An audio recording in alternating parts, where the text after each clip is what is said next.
You are watching the Vodka stream.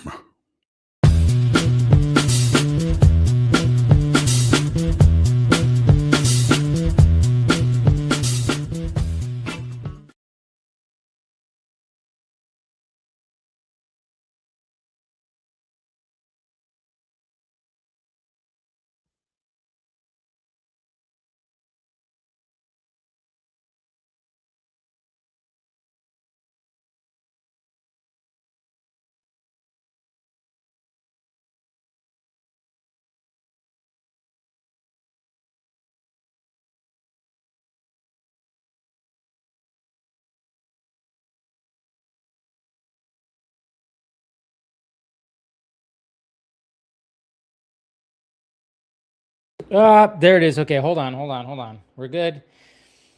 Are we good now? Jeez, stupid thing. Oh yeah, we're good. We're good now. Okay, Jesus Christ. All right, sorry about that. I was like, all of a sudden I went, oh my God, I don't have my mic plugged in. And then of course when I plug it in, it just doesn't turn automatically on. Of course, it's muted right off the bat. So anyways, all right. We're good. Welcome to the Vodka stream, guys. Welcome. Good to see you. We got plenty to talk about tonight. Hopefully, we should. I mean, not like a lot, somewhat of a slow week, but we got some Supergirl stuff to talk about. We got some Spider-Man stuff to talk about. So should be a fun stream. Good to see you guys. Hit that like, thumbs up, subscribe, do all the things, please. So. Yeah, hopefully you guys had a good couple of days. I didn't see a new movie yet. I'm seeing The Death of Robin Hood tomorrow. I was going to go see it yesterday, but like the showings were all weird. My dad actually wanted to see it. I talked about this on Wednesday's Film Junkie Live, the members only, that I wanted to go see it, and my dad wanted to see it, but it's sadly the movie theater that we normally meet at was not screening it on Thursday for some reason. They're screening it this weekend, but they didn't screen it on Thursday. So sadly didn't go see that and everything. So, but I do want to see it, and yeah, I'm gonna go see it tomorrow. I'm gonna see it somewhere. I'm not sure exactly where. I'm gonna wake up, get a breakfast burrito, as I like to get, and go see Death of Robin Hood. Cheers, guys. What's going on, Monique?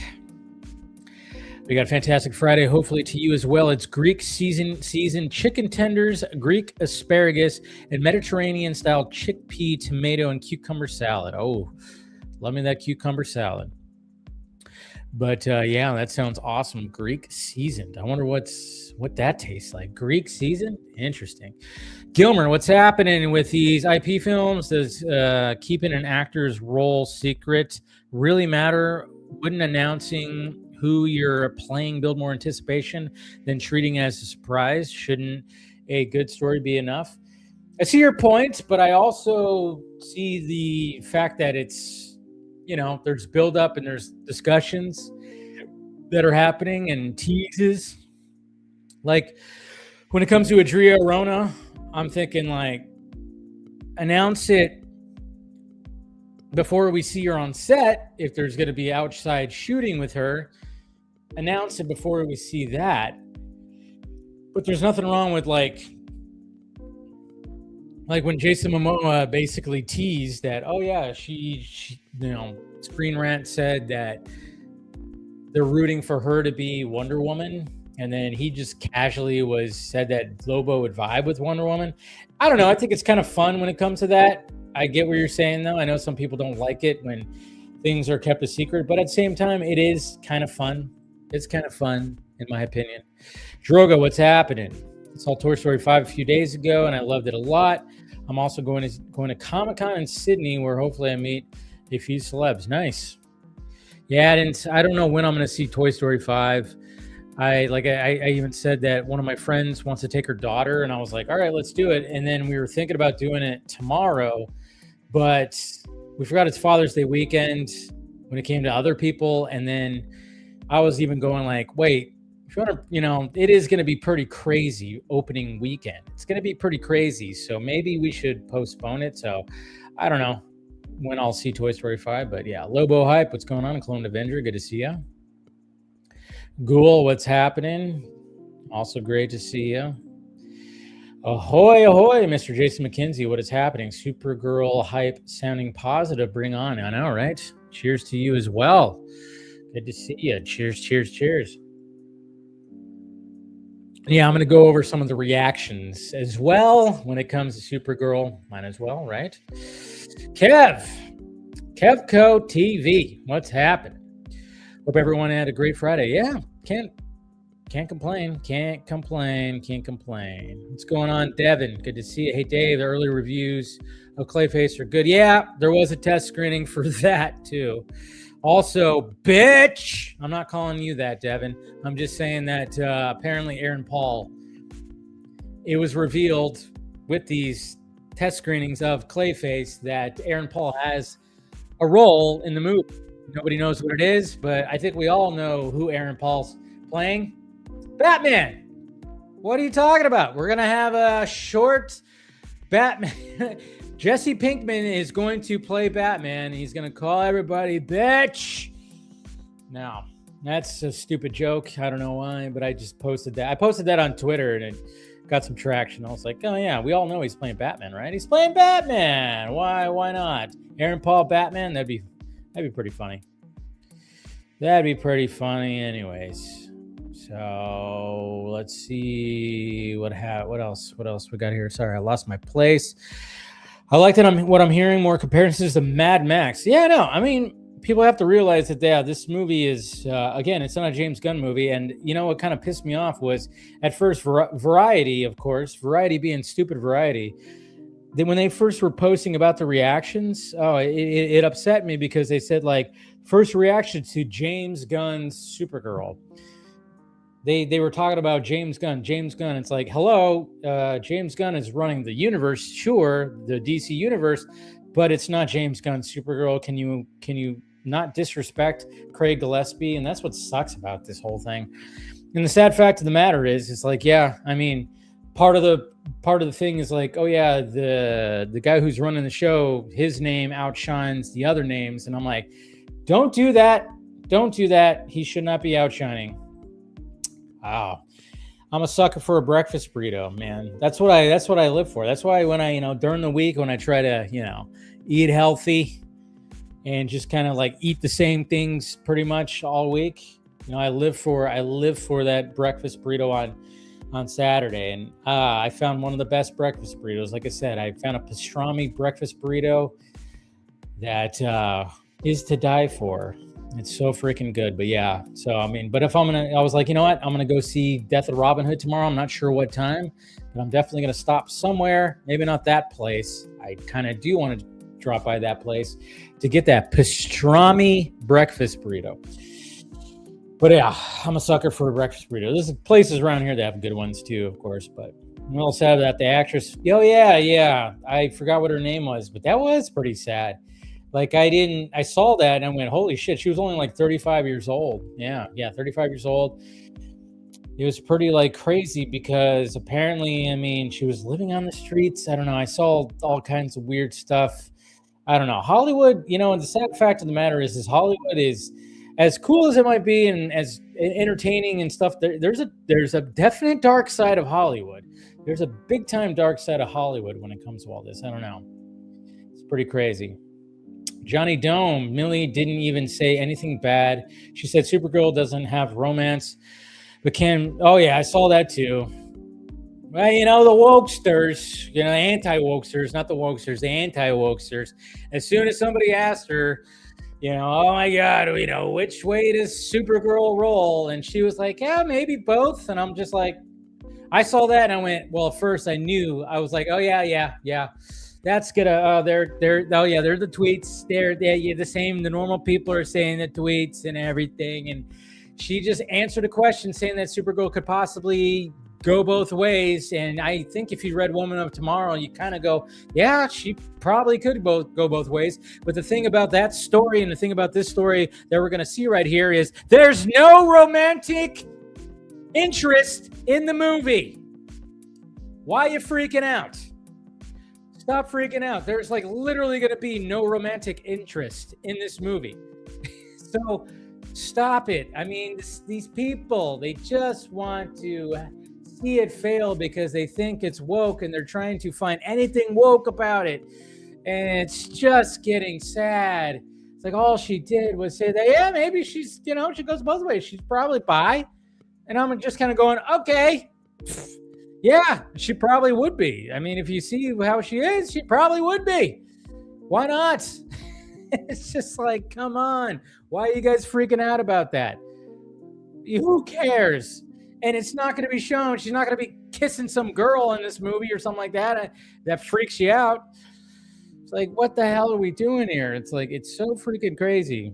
When the anti-woke became woke. Isn't that weird how the anti-woke became woke? Because remember, for years, for like the past decade, there was like, you're trying to find, wokeness, like as in like, which I'm so tired of hearing about wokeness and and everything like that.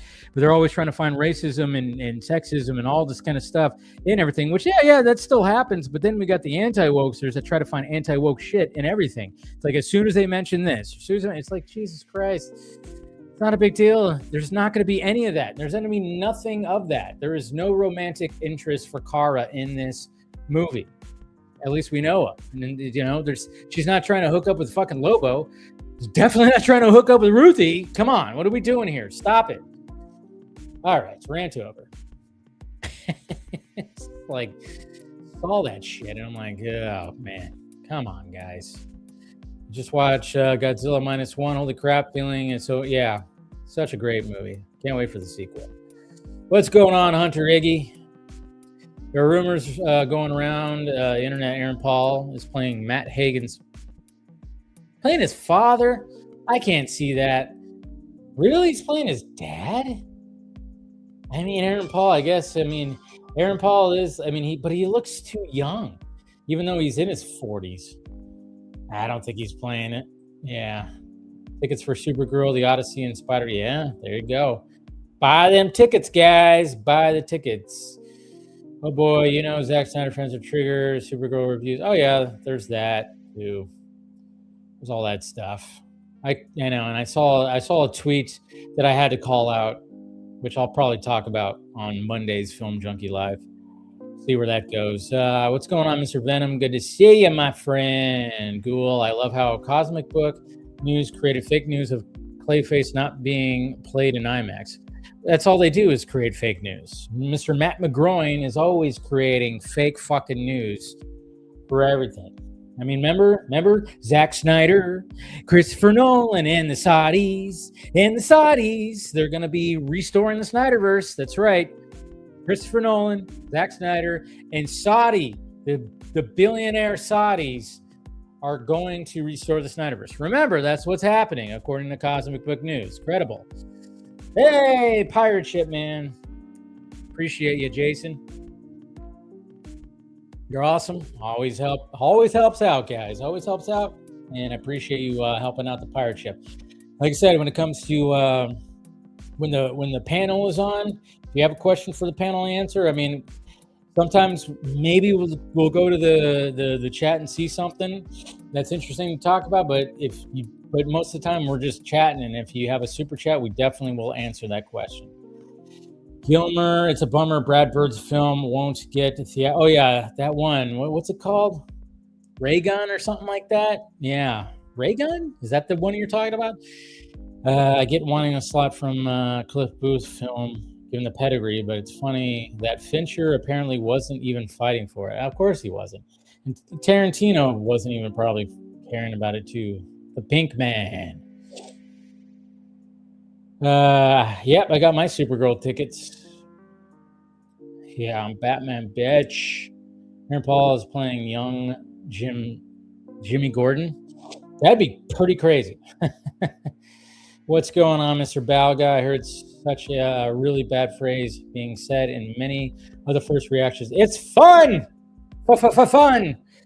Well, that's the kiss of death. Can't have fun. Yeah. I always say like, oh, come on, guys. when you see fun way too much, it's like come up with something else. But yeah, fun. Snyder Bros still clowning Supergirl, but I mainly see positives, but they can't take, especially the new side. Yeah, Cosmic. Monique, I love a good pastrami burger. They call them garbage truck. Okay, a garbage truck. Yeah, makes sense. Boy voice actor. She died from. Man, that sucks. I hate to hear that. Well, may she rest in peace. Condolences. The Ghoul, Mr. Ghoul, Cosmic Book News hated Snyder, but till the movement started and other things, he started siding with them for clicks, and he basically wants to be the Fox News of comic book news sites. Yeah, I mean, like I said, that they have me blocked, and even Matt McGroin, as I call him. He has me blocked. He's had me blocked for years because he tried to pivot. He tried to pivot from hating on Zack but then when the Snyder Cut movement started making noise, then he started siding and then started coming up, and then he was making up bullshit. He started making up bullshit, and I called him out, of course, back then. I mean, this was like during that time. This was like 2019, 2020. And he blocked me, of course, because he's a bitch. Talking about Aaron Paul. I'm talking about Matt McGroin. He's a bitch. Saw Hoppers this morning. Pixar movie that came out early this year, and that was surprisingly good. Yeah, I heard good things about it. Oh. I thought you said, you said Lobo. I was like, Lobo? Lilo. Yeah. Read the wrong one. Lilo. Meningitis? Is that what it was? I don't know. Dave, I'm going to feel sorry for you because it's going to be awesome super movies next few years. Yeah, I feel bad for my wallet. Yeah, don't feel bad for your wallet. Don't worry. Oh, no, I'm the guy who hates Warner Brothers. Yeah, I know, right? Fan events? No, I'm not going to the fan event. I'm just going to go see it with my dad and my nephew. So the fan event, the fan event that was here close to me was on Wednesday. So I was like, I'm not gonna go to a fan event and see it the day before when I could just wait and see the day after. So at this point, Zack Snyder is the only director to create contention that it generates hype on social media engagement like no other. I mean, he does. The guy still has the power, and I love that he has that. It's just it's funny that the loudest fans he has, most of them weren't even around for the Snyder Cut movement. That's what I've noticed. It's like, oh yeah, you guys weren't even around. You know, a lot like the majority of Zack Snyder fans, like me and guys I still associate with, and other people too.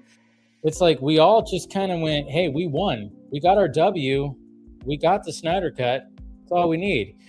These other fuckers they decided like, oh no, we have to fight for more, because all they want is Zack to make DC films. That's all they want him to do. And I'm even going like, okay, well, I think he might come back in some form to the DC space, but can you guys they're turning on Jason Momoa left and right. That was like one of the things I called out. They're turning on Jason Momoa. I've already seen them turn on Jason Momoa. Ryan, hey now, guy, I'm currently writing a Batman horror movie called The Bat. It's a vibe between Cloverfield and Streets of Gotham. Batman is a monster, and in the script, you are in the point of view. That's awesome. That sounds cool. There's the bandwagon ones, right? Funny, Snyder fans like Bay, but Transformers had the childish jokes they hate. Oh, I know, right? Well, it's all hypocrisy. Everything's hypocrisy. I was there. I was hashtag. Yeah, exactly. So you were only there. Yeah. But yeah, going back to that one, going back to this right here, it's like the childish jokes. They're glazing, like some of these guys, they're glazing He-Man, Masters of the Universe. I'm going, wait, are you kidding me? Like, you're glazing up Masters of the Universe? That there was so much jokiness, there was so much James Gunn stuff right there, inspired stuff in that movie. And I'm going, James Gunn would have, if James Gunn made that same exact movie, that Masters of the Universe movie, you guys would be shitting all over it. But no, they're not. They're glazing it up. It's the same thing that happened last year when it came to Fantastic Four. They were glazing that thing up, thinking that was going to destroy Superman, and it didn't.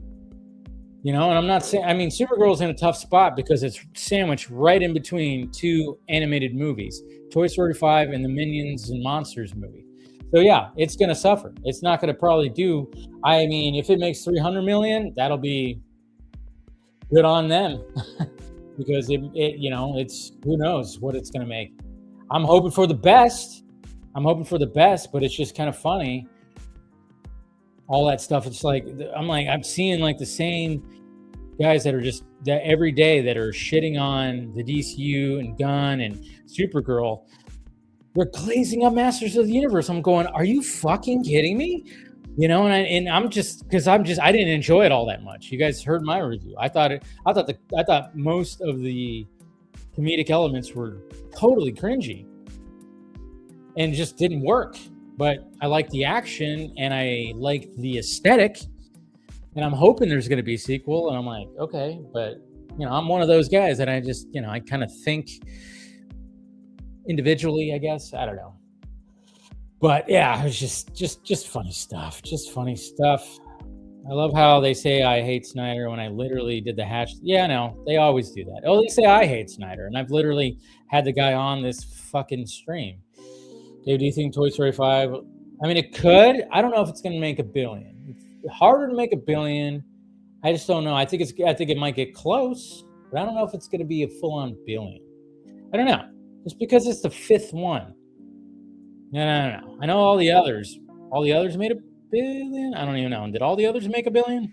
Or the last one did? The last two? I don't even know which ones made $1 billion. I don't think the first one made $1 billion. But I'm not curious which Toy Story movies made $1 billion. Yeah, just 3 and 4. That's right. 3 and 4 made $1 billion. I was like, not all of them made $1 billion. I mean, $1 billion just came later. Yeah, just 3 and 4 made $1 billion. Yeah. 3 and 4 made $1 billion. Masters of the Universe was cinema. Hey, you know, I didn't enjoy it all that much, but I enjoyed the action, I enjoyed the aesthetic, and I enjoyed some of the characters. I still hope there's a sequel, and I hope the sequel's better. I just wasn't digging a lot of the story aspects, and it just felt like some things were not thought out, and some things were last-minute changes and all that kind of stuff. But that's just me, guys. All right, let's talk about Supergirl and the reactions to it, internet reactions. That's right. The embargo got lifted. It was supposed to be, what, Monday or Tuesday? The internet reaction embargo was actually not supposed to be until this coming week. But they decided to lift it because I think they were like, oh, I think people enjoyed it. You know, they probably, I don't know if they had a survey for the screenings that they had, and they just like checked it out and were like, okay, cool. And it seems like, you know, when it comes to the internet reactions, when it comes to all this is mainly positive. But, you know, when it comes to internet reactions, I even put out a tweet before the embargo got lifted. I basically said, like, okay, you're probably going to see some, you're going to obviously see certain groups. And we know the certain groups that are going to look at the internet, the positive internet reactions, and say they're lying, they're studio plants, whatever the hell. We're going to see that. And then I'm going to see the overly positive reviews that say, like, DC's back, baby. Luckily, I didn't see anything like that. So I think I was a little bit wrong with that. I didn't see anything like, oh, Supergirl is the best DC movie since The Dark Knight. Didn't see any of that. Thank God. I don't know. We'll see what happens when it comes to the actual review embargo. But I was glad I didn't see any of those stupid tropes that we did, tropey kind of fucking cliche reactions to a DC movie when they say DC's back or best movie since The Dark Knight. You know, I think that's finally over with. People are not using that anymore. But yeah, when it comes to the positivity, everybody is, well, the one consistency, even if it was like a little bit of a mixed bag, the one consistency is that Amelia Alcock is fantastic, which you could already see from all the trailers, the spots, the clips. You could see that she definitely nailed the role and was perfectly cast when it came to at least this version of Supergirl. I know this version of Supergirl is not everyone's bag. I get it. But at the same time, it seems like everybody's really enjoying her. And I'm not going to pull up like a bunch of tweets. I mean, I guess I kind of can. I could look at this is from Variety right here. So I'll pull up this like little thread of tweets that they pulled up right here. I always forget to put my freaking background. Come on. All right, so right here we got Mike Ryan. Supergirl is not at all what I was expecting. I too assumed superhero space movie with needle drops would have a similar tone to Guardians of the Galaxy or even Superman. Instead, it looks and plays more like a Mad Max movie with dirty words, gross villains, and self-destructive hero. So right off the bat with this first tweet, this first reaction right here is the fact that it's like, not at all playing like you thought. Not as Guardians of the Galaxy as you may have thought. Interesting. Jermaine Lucier. Supergirl is highly enjoyable. It doesn't quite have the resonance of Superman, but it acts as both a perfect companion and follow-up to that movie with better characters and more complex relationships. It's also incredibly emotional, which makes the action hit harder. Yeah, I heard there's just some pretty dark moments, which we know. We know that Crypto gets shot and he's dying. Crypto, a dog, is dying. Rachel, Supergirl is everything I wanted it to be. Girls can be messy, and that rules. Kara isn't her cousin, and I really loved how this movie makes that clear. She's a different kind of hero and perfect in every way. There you go. Chris Killian of comicbook.com. If you throw Guardians of the Galaxy, True Grit, and Mad Max into a DC blender, you'd get Supergirl, a grimy, funny, yet surprisingly somber space adventure. Like I said, this movie's not going to be happy-go-lucky. But everybody just says like, oh yeah, James Gunn's DCU is just a bunch of fucking flowers and cotton candy and butterflies. Mealy shines, especially when we get into Kara's tragic backstory, but Jason Momoa is having the fraggin' time of his life as Lobo. Tessa, Mama's geeky. Unfortunately, Supergirl is a mixed bag for me. As a fan of the comic, I was perhaps overly excited for the film adaptation. While Jason Momoa's Lobo and Amelia Alcock shine, some adaptation choices and a bland villain keep it from greatness. It's simply put, just fine. So there you go, a little mixed bag review right there.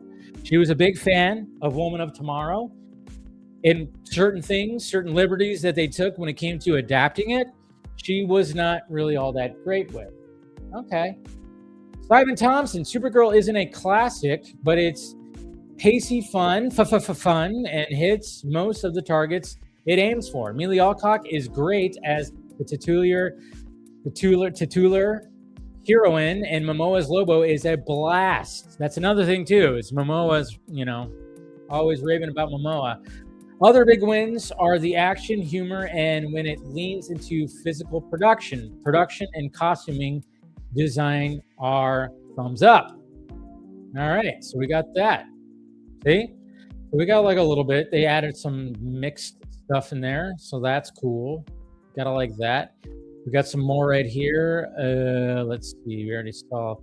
We got a couple more right here that I found. Because again, trying to find them on Twitter, it's so freaking hard. But we got a couple more right here where I'm pulling this from Games Radar. Let's see what these ones say. We got David Crow right here. Supergirl is a superhero movie I've missed. A straightforward, poignant story with lots of emotion, especially when we see Kara through little Ruthie's eyes. Okay. Luckily, that's every action scene. Amelia Alcock absolutely owns the role and will change our idea of Supergirl forever. MW James Adams. I watched Supergirl, and interestingly, it's a more compelling film than Superman. Amelia delivers one of those saddest scenes in comic book history.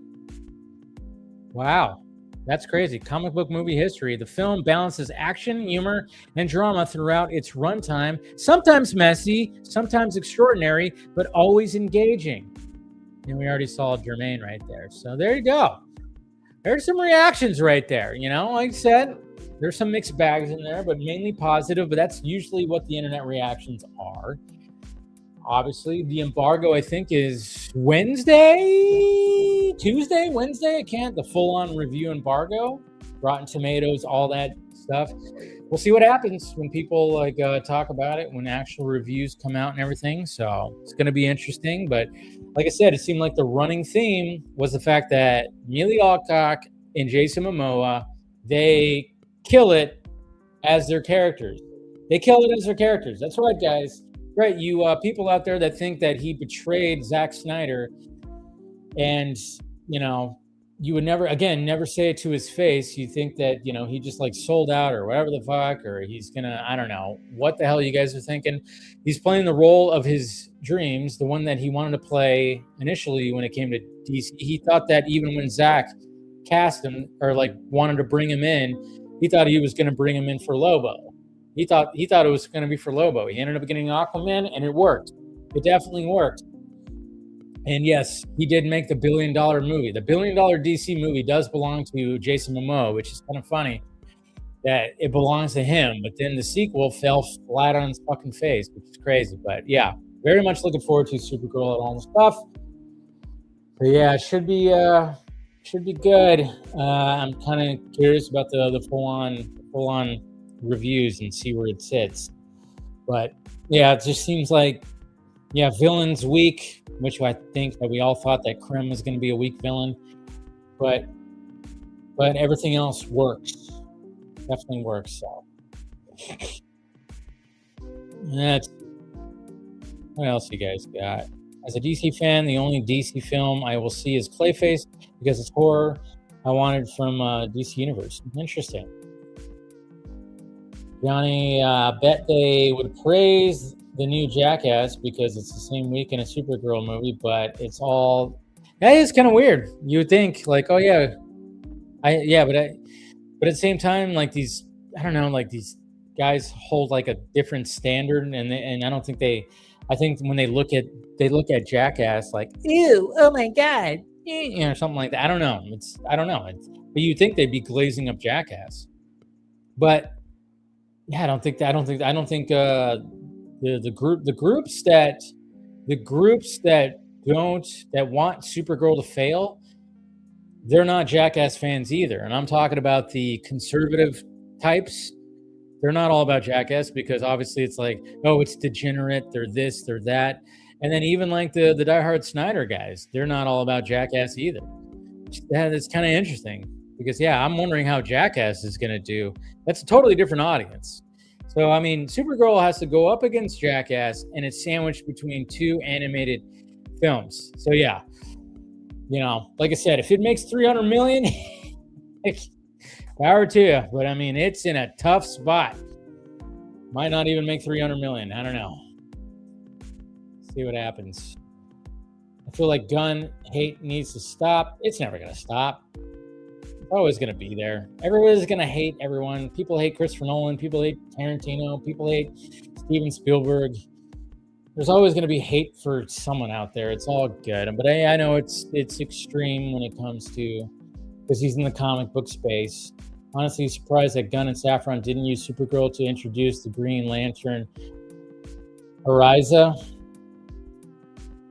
That this could have been DC version of Beverly Hills Cop. That would have been a very deep pull.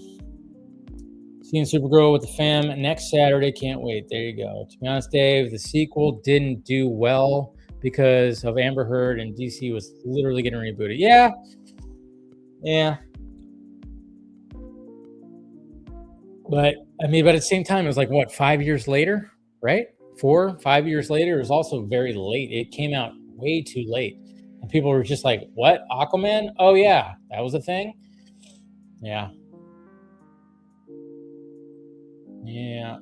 The writer of Booster Gold said, he did turn in the script. Honestly, I think they should have moved up Supergirl to a May date. Would have been nice. But it's just got so much. So, yeah. Well, of course, obviously those certain groups that want it to fail, they're gonna have fun. They're gonna have fun because it's not gonna do gangbusters, of course. But again, every movie has a second life. And again, those same people who are going to be shitting all over the box office of Supergirl, they're still they glazed up Masters of the Universe and are mums the word on that box office. Everybody's such a goddamn hypocrite. Isn't that crazy? What can he do? So, anyways, all right, that's enough of that. Start inviting some peeps.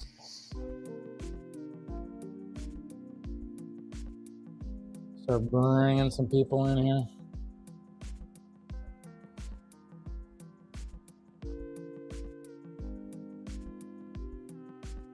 Oops, don't do it like that. Okay. Yeah, it's probably going to be a smaller panel tonight.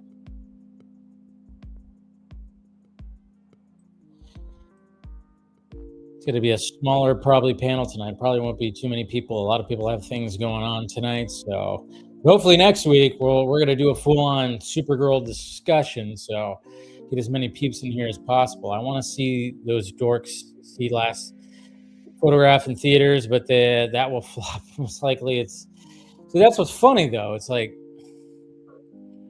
you see, I mean, there was a thing. I don't know if did you guys see this thing that showed up today when it came to Zack Snyder? Did you guys see it? I posted about it, and it's kind of funny because, well, I mean, I'll go ahead and just kind of like show it off real quick because it was like it's a cool video. It's a cool video. It wasn't from Zack, but it was from Taran Tactical. You guys remember Taran Tactical, who, when it comes to Hollywood movies, like, you know, anybody who needs to like learn some weaponry, you go to her. You go to Taran Tactical, and posted a new video with Zack. And so, first off, Jesus Christ. Look at this shot right here. That looks so weird, right? And look at the abs on Taran. Jeez, girl's got some abs. Well, there's Zack right there. Also looking pretty sharp as well. But yeah, this was the video right here. Because apparently that's what they were trying to do. She was trying to, that was pretty freaking sweet. She was trying to, yeah. She was trying to knock her, yeah, it didn't work. It's like in the movie. Shoot already. What the fuck was that? And then a lot of people are pointing this out. There's Cavill right there in the video. People are like, was Cavill there? I'm like, well, if you do just a simple Google search, Cavill has also trained for his movies there too. And I think like the fact that it's Zack, it's his Superman, they're like, yeah, let's just throw that in there. Now, I don't think Cavill was actually there today. But what's interesting too, obviously we see the video. I was expecting you to throw the match. Oh. Wow, can do it. That was sick. Zack attacking. Bye. You see that? Go. Stand by. Go. Yeah. Go. Ooh, okay, that was a time. That was pretty cool.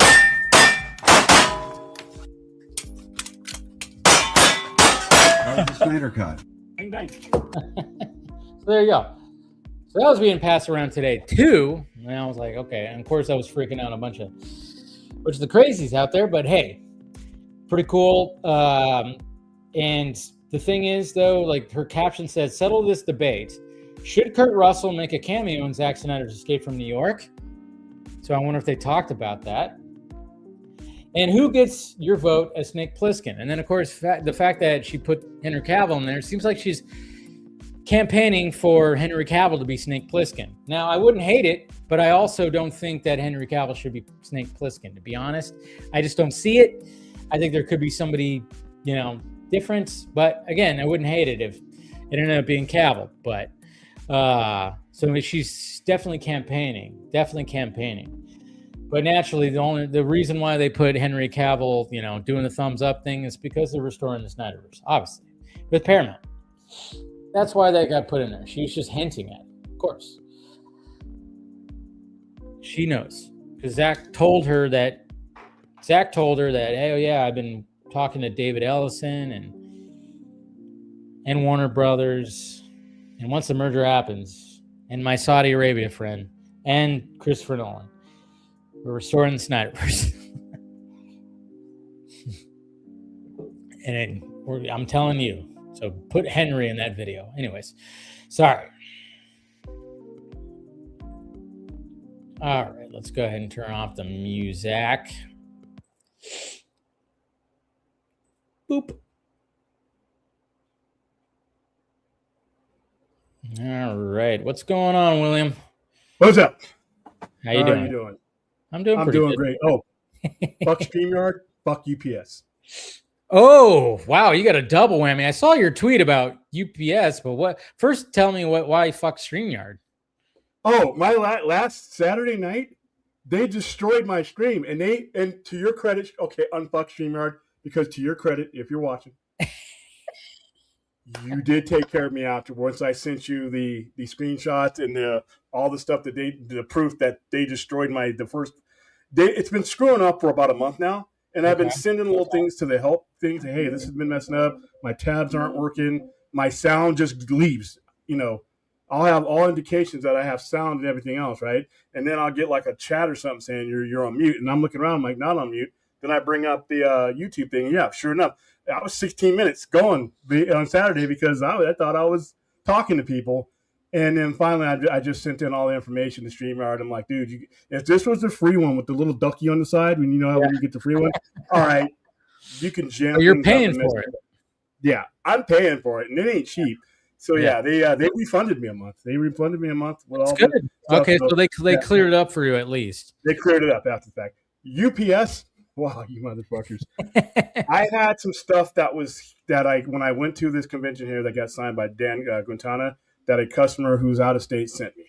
Okay. Got it signed, got it insured, so got it. And it's sent. I sent this on June 9th. It's been sitting in Salt Lake, Utah since June 8th, since June 9th. It's June 19th today.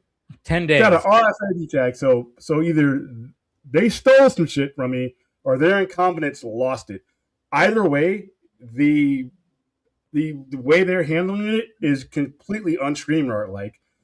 I've been sent all over the world to every call center on the planet and given all kinds of, excuses and like, well, the investigation's begun. It's going to take 24 to 74 hours. I'm like, yeah, in 1988, you got an RFID tag on it. How do you, I could find a dog sooner than, with a chip in their fucking ear, sooner than you're going to find my package.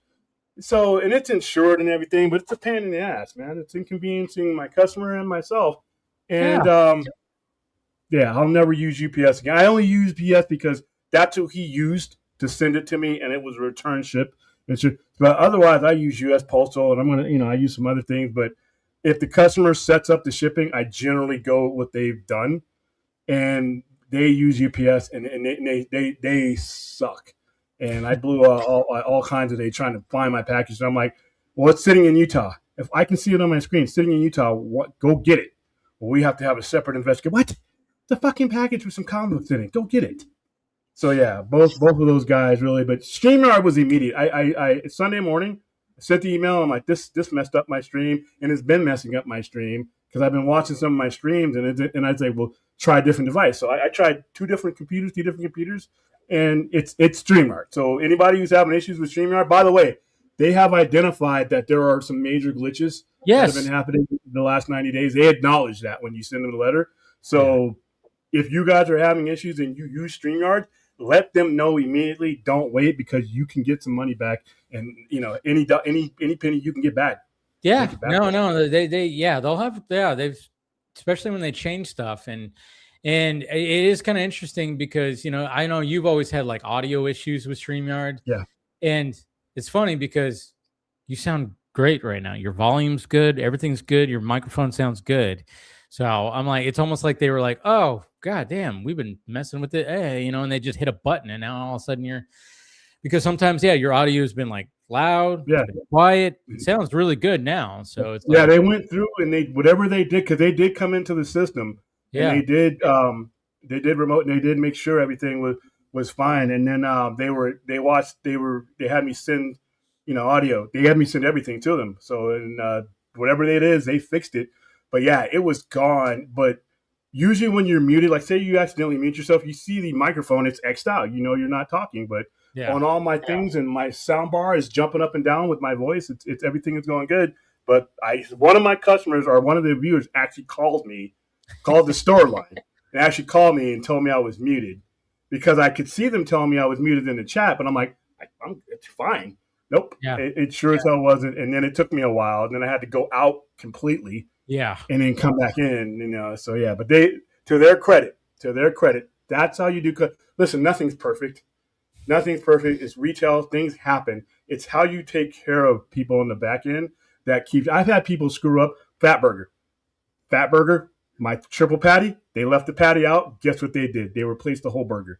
Things like that will keep me as a lifelong customer. If you don't handle it right, man, I'm Karen. I'm Black Karen. I'll tear it. I'll get on social media. I'll tag you and all your stupid little partners. And UPS they're just horrible. I use U.S. Postal Service whenever I can, U.S. Postal Service, but wasn't my decision this time. But now I got a bunch of very expensive comics sitting in Salt Lake. Oh, that sucks. And I'm thinking they ain't sitting in Salt Lake. I think they're on somebody's wall, but Yeah, no, that's what's kind of interesting. Yeah. If they've been sitting there for 10 days, that seems a little strange. Yeah, and everything's okay.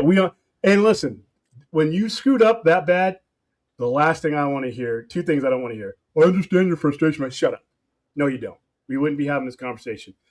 And when I want to talk to your supervisor, the one thing that'll blow my lid off, he's just going to tell you the same thing. Fuck you. If you could tell me what the guy above you was going to say, you would be that guy instead of the lackey. Get me to that guy. When I hear you quote your boss, you be the boss. I know, right? Like you're just going to say the same thing. It's like, well, let me hear from him then, Yeah, man. Customer service is especially times are tight, dude. Times are tight. Your dollar, people have so many choices all around where they're going to spend their money, whether it be your retailer or you're going to retailer. You have just too many opportunities to go somewhere.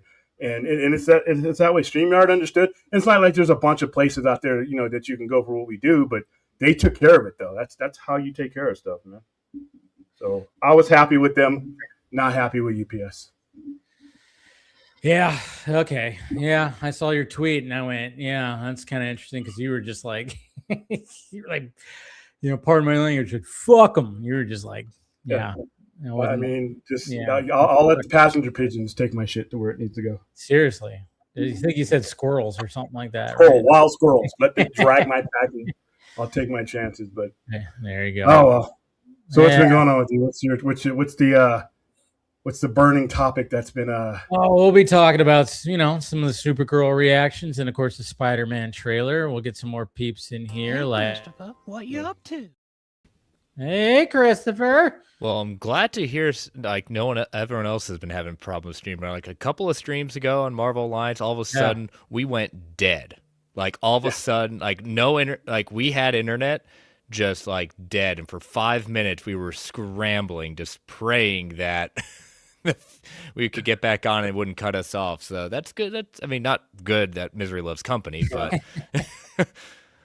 no, I think let them know immediately. Yeah. Like when there's like upgrading stuff and they're doing things like I notice when I pull things from the recordings from StreamYard and stuff like that, I notice audio issues. That's mainly what I've always had an issue with when it comes to StreamYard. Is it seems like the mic is like there's a little bit of like static and stuff in certain spots, but it's never been anything too crazy. We haven't had anything that thankfully has not. Yeah, I know, right? Jeez, what's gonna happen tonight? But yeah, it's just like I haven't had what you guys had, but I know like they just seems like they're always upgrading things and changing things, and that's gonna come with obviously the bugs, which I appreciate. They want to continually improve and things like that, but I expect bugs, but geez, it hasn't been great lately. Yeah, friggin' StreamYard. So. And we also got Ronan joining also. What's up with y'all, Phils? What's happening, man? Good to see you. Oh man, a lot has happened since last week, and even I missed last week. I felt bad, but I was It's the beginning of the World Cup. This only happens every 4 years. You got your priorities. I get it. Yeah. I haven't been, I'm not a big soccer guy, so I've been seeing the highlights. Obviously, obviously online I see the highlights, but not watching any games. But I saw that U.S. beat Australia today. So, so U.S. I wish I was in Mexico right now, man. They're partying as hell. I bet. But I haven't really been keeping up too much with it, but I just see the stuff online and I'm like, yeah, that's cool. Like I said, but I even said this on Film Junkie Live, it just seems like in the past 2 years, people are just more engaged in sports, more than I've seen in the past decade. It seems because we had, the World Series last year was nuts, and even the World Baseball League people were I was watching that. I saw a lot of people paying attention to it. Seemed like, football has always been popular, but it seemed like it was even more popular. And then, of course, when it came to the NBA Finals and even NFL Finals, everything just seemed like it was just people were just talking about sports a lot in the past. Because you got superstars. Yeah. Is that what you got? You got guys like Otani, Wembyana, and then you have the largest market in the nation in the finals and the second largest market in the World Series the last couple of years. So that helps. Football is just gambling. You take gambling out of the NFL, nobody cares. Nobody's watching Baltimore and Cleveland because it out of excitement. It's either fantasy football or gambling. I'm being serious. You're not wrong. I don't gamble. Don't gamble. I saw. It is crazy when it's because I saw some kind of tweet today that was talking about how, we always try to worry about addiction and gambling addiction is on the rise, and it probably has something to do with when you go to you watch YouTube channels, you're on your crypto app or you're on your gaming app or something. There's always an ad for freaking sports betting now.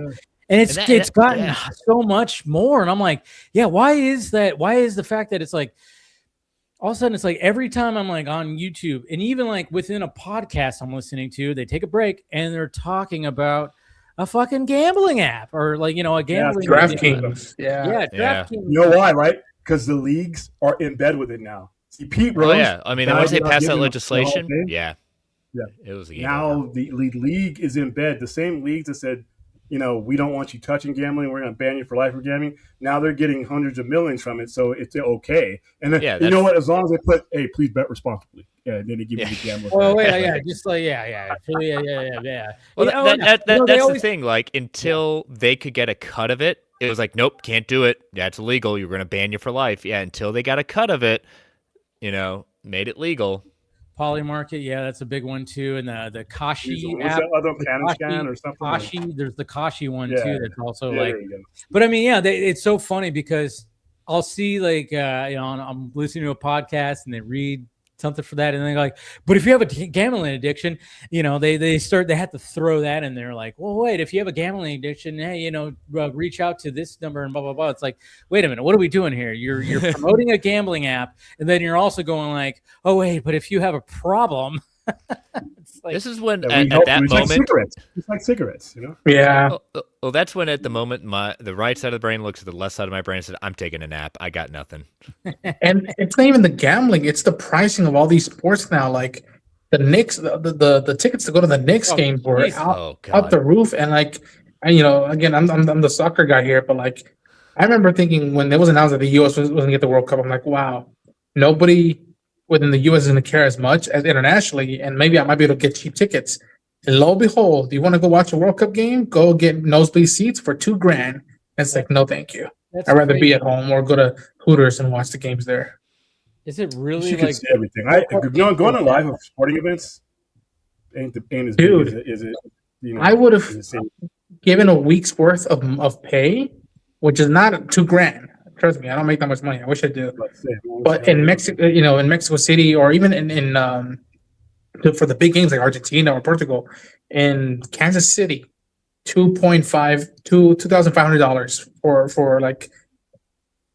nosebleed seats at this point. It's there's no point in going to it unless you got a family with a lot of dough that can like splash some page right now. Like right now, like you guys were talking earlier, like we have to make choices like what you're gonna eat today or tomorrow. It's like I don't have the opportunity to do this, and it's like it sucks that like it's a gambling rig. It's a racketeering rig with money going out the door. It's ridiculous. Well, it's just but then like they're having sellout. There's like the whole place is like selling out. Like you're seeing so many people. I'm like, geez, like these people are just like, and you got to know that there's probably like a lot of those people are just going, fuck it, we're gonna do it. Put it on the credit card. Yeah, you know, they have 4 years to save. They've had 4 years. Like right now, there's somebody out there saving money for 2030 right now. Yeah, that's what they think. I don't know. It's crazy because I don't even want to go to baseball games sometimes where I'm like, I love going to baseball games, but I don't even want to like, let's face it, when it comes to Dodger games, the ticket prices are pretty crazy. Yeah. But you know, so like, you know, and then there's other reasons why I don't want to go in that stadium, obviously. But I mean, even going to a baseball game is like, it's nuts. Like, even like if I wanted to go travel up to San Francisco to see my Giants play in that stadium's expensive too. But yeah, it's you know, but certain places are like really expensive. I remember I read like the most expensive ballparks to go to. Dodgers was like in the top 3. But I was trying to remember, I think Red Sox were like number 1, like most expensive or something like that, which is kind of crazy because they suck. You look at concerts too. Concerts are even crazier. Oh yeah, concerts are crazy. Everything's crazy. Where it's just, you go, is it worth it now? You know, it's like I don't know. There's a Bob Dylan show. Some of the bucket list people, like some of the bucket list people, you have to drop the money. Yeah, so, that's fine. If you're a Stones fan or something like that, and they're like 95 each, and one of them's gone already, and you will probably drop the money if it's a bucket list type of thing. But if they're in their 20s or 30s, fuck it. I'm doing that right now. I'm not going to judge anyone for like spending the money. If that's what you want to do and that brings you happiness, go for it. Not going to yuck someone's yum.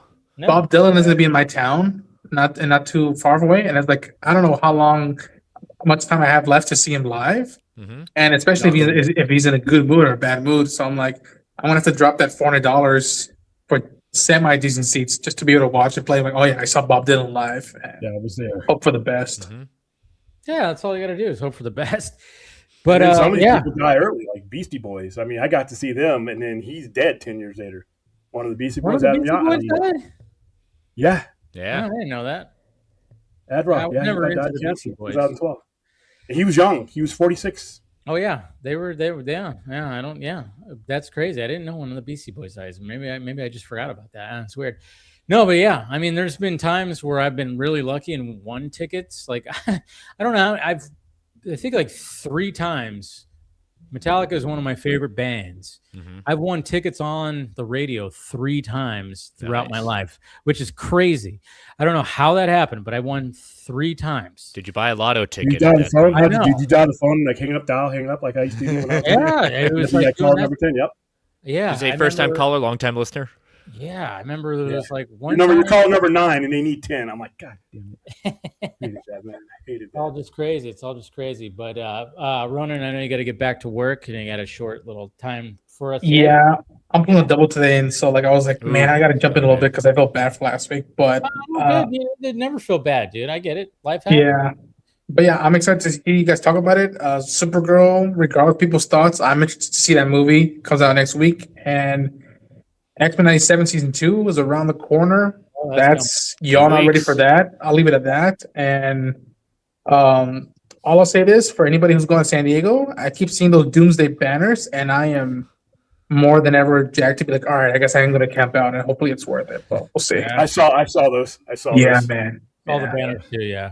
Take care with that, Josh. We got to get together now. We got to get a group together so we can do the whole Woodstock thing. Yeah, William. We got to talk within a few days. Start planning a month away. Yeah, most definitely. Okay. Take care, boys. Later. Take it easy, man. Yeah, I know.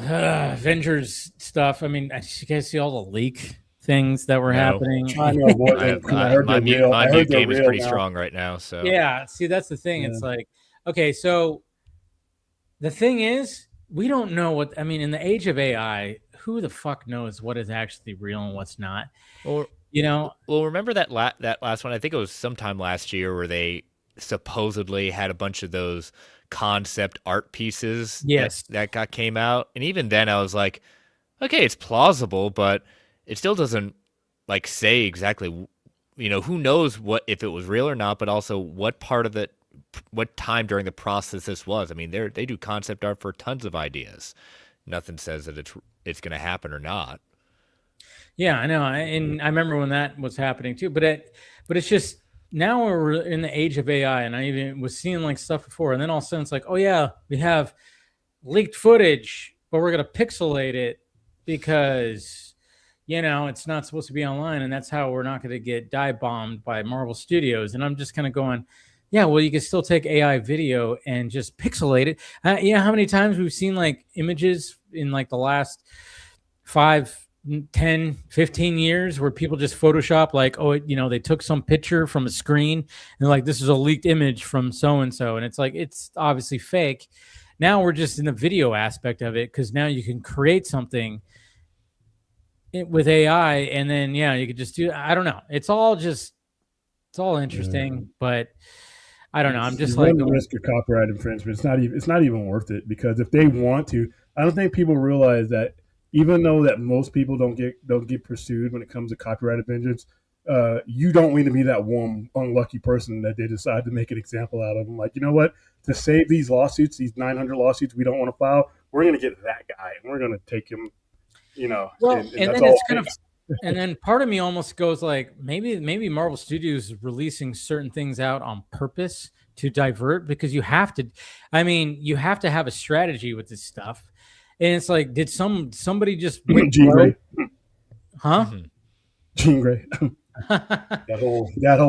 I think that's a little bit of misdirection, personally. Yeah, I think you almost have to, with these movies now, you have to misdirect. You have to kind of just go like, oh yeah, let's put that out there, so then people think that's real, and then there's going to be people that make up other stuff. And I don't know, it's just like, was there someone that just went rogue in Marvel Studios and just got it out there? And the effects department, probably. Yeah. You're going to fire me and cut my staff and overwork me? Here we go. I mean, I could see that. Don't play any of the artists. I don't know. It was just all weird stuff. And I'm just going, I don't know what to take from this. Who knows? It's Doom fighting a portion of the group that we're going to see, maybe. Who knows? Big shocker. It's like, okay, so that's why it's like, okay, you're just showing a scene where everybody gets together, maybe, and to fight Doom. Okay.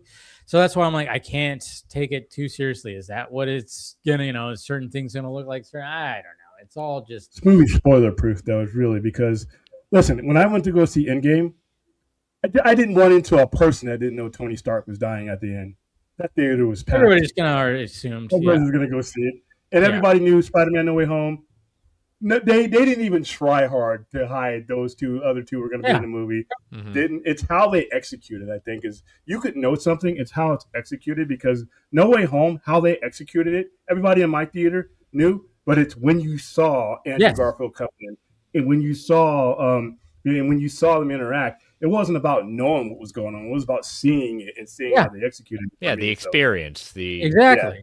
And that's what made that great. It's like, yeah, we all know that Andrew Garfield and Toby are going to be in this movie, but it was it was like, then you're you're waiting, you're going, all of a sudden when Ned was doing the, opening up the portals, people were like, oh my God, it's happening, guys, it's happening, because it was just like one of those things. And as soon as like you open that portal and we see a Spider-Man walking through, we knew though, like, that dude is way too tall to be Tom Holland.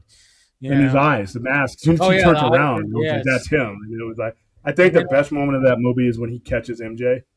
Oh gosh, but that got me teared up in the sense of just because. Well, even his reaction too, because, and good on Andrew Garfield, because like when she just looks at him like, "Are you all right?" and he just doesn't even say anything. He just is holding back tears, and it's just like. He just nods his head, holding back tears. I was like, oh. My crowd erupted. How do you make me do that? Yeah, my crowd erupted. And then all the people who were telling me that, those movies, nobody saw Andrew Garfield, even though no live-action Spider-Man movie has made less than $700 million. But you realize just how many people connected with that moment, and no, you didn't have to explain to anybody why he felt that way. I think that was my favorite. Other than the revelations of the Spider-Man that you knew were there, that happened because I expected that, but I didn't expect him to catch her like that. That was kind of cool, and that was probably my favorite moment of that movie. So that's how they executed. And that's what happens when Andrew Garfield has a good coach, and to do this for and give him that was his redemption. I've always liked Andrew Garfield as Spider-Man at that point. The movies did not serve him as best, that especially the second one. I don't hate on the second one, but that was a redemptive piece, and that's why who doesn't want to see another Tobey one? But I wanted to see one more Andrew time out. I'm still confident that we're going to see one, if not both of them, in the next two movies in some way, shape, or form.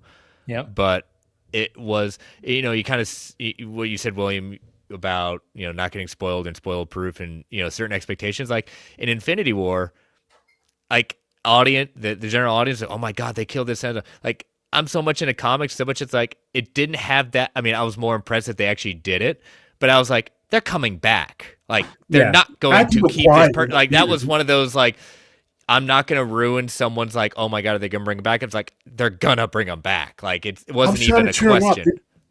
There were little kids in the theater that I went to. They were bawling, and then people were crying. I'm like, and I'm trying to tell them, like, hey, listen, guys, he's not dead. It's like I said, the dog in the movie. They didn't really take him out back and shoot him. He's alive. He's just another kid of those dogs.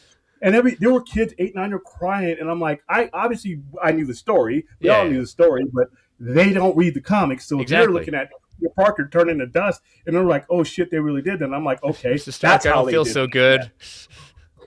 No, I remember opening night, and like people were like going, "What?" I mean, I remember there was reaction throughout the movie theater, and that's what was cool. And then I remember I took my dad that weekend. I think we saw it Saturday or Sunday. I can't remember, but he had no idea what was going to happen. And once all of a sudden when the snap happened, he was going, "What?" He was like, he just looked at me and go, "What the hell?" I'm like, I'll tell you. But and then I was like, when we were walking out, I'm like, it's not like they're not coming back. It's like, maybe there's going to be some that might not. There's going to be some of them that in the next one that's probably But at the same time, it was like but yeah, I mean, to end it like that, it was just like. That's what I was more impressed with. Good for them for making that kind of move. I was like, I wanted to applaud. I wanted to stand up and applaud. I was like, they did it.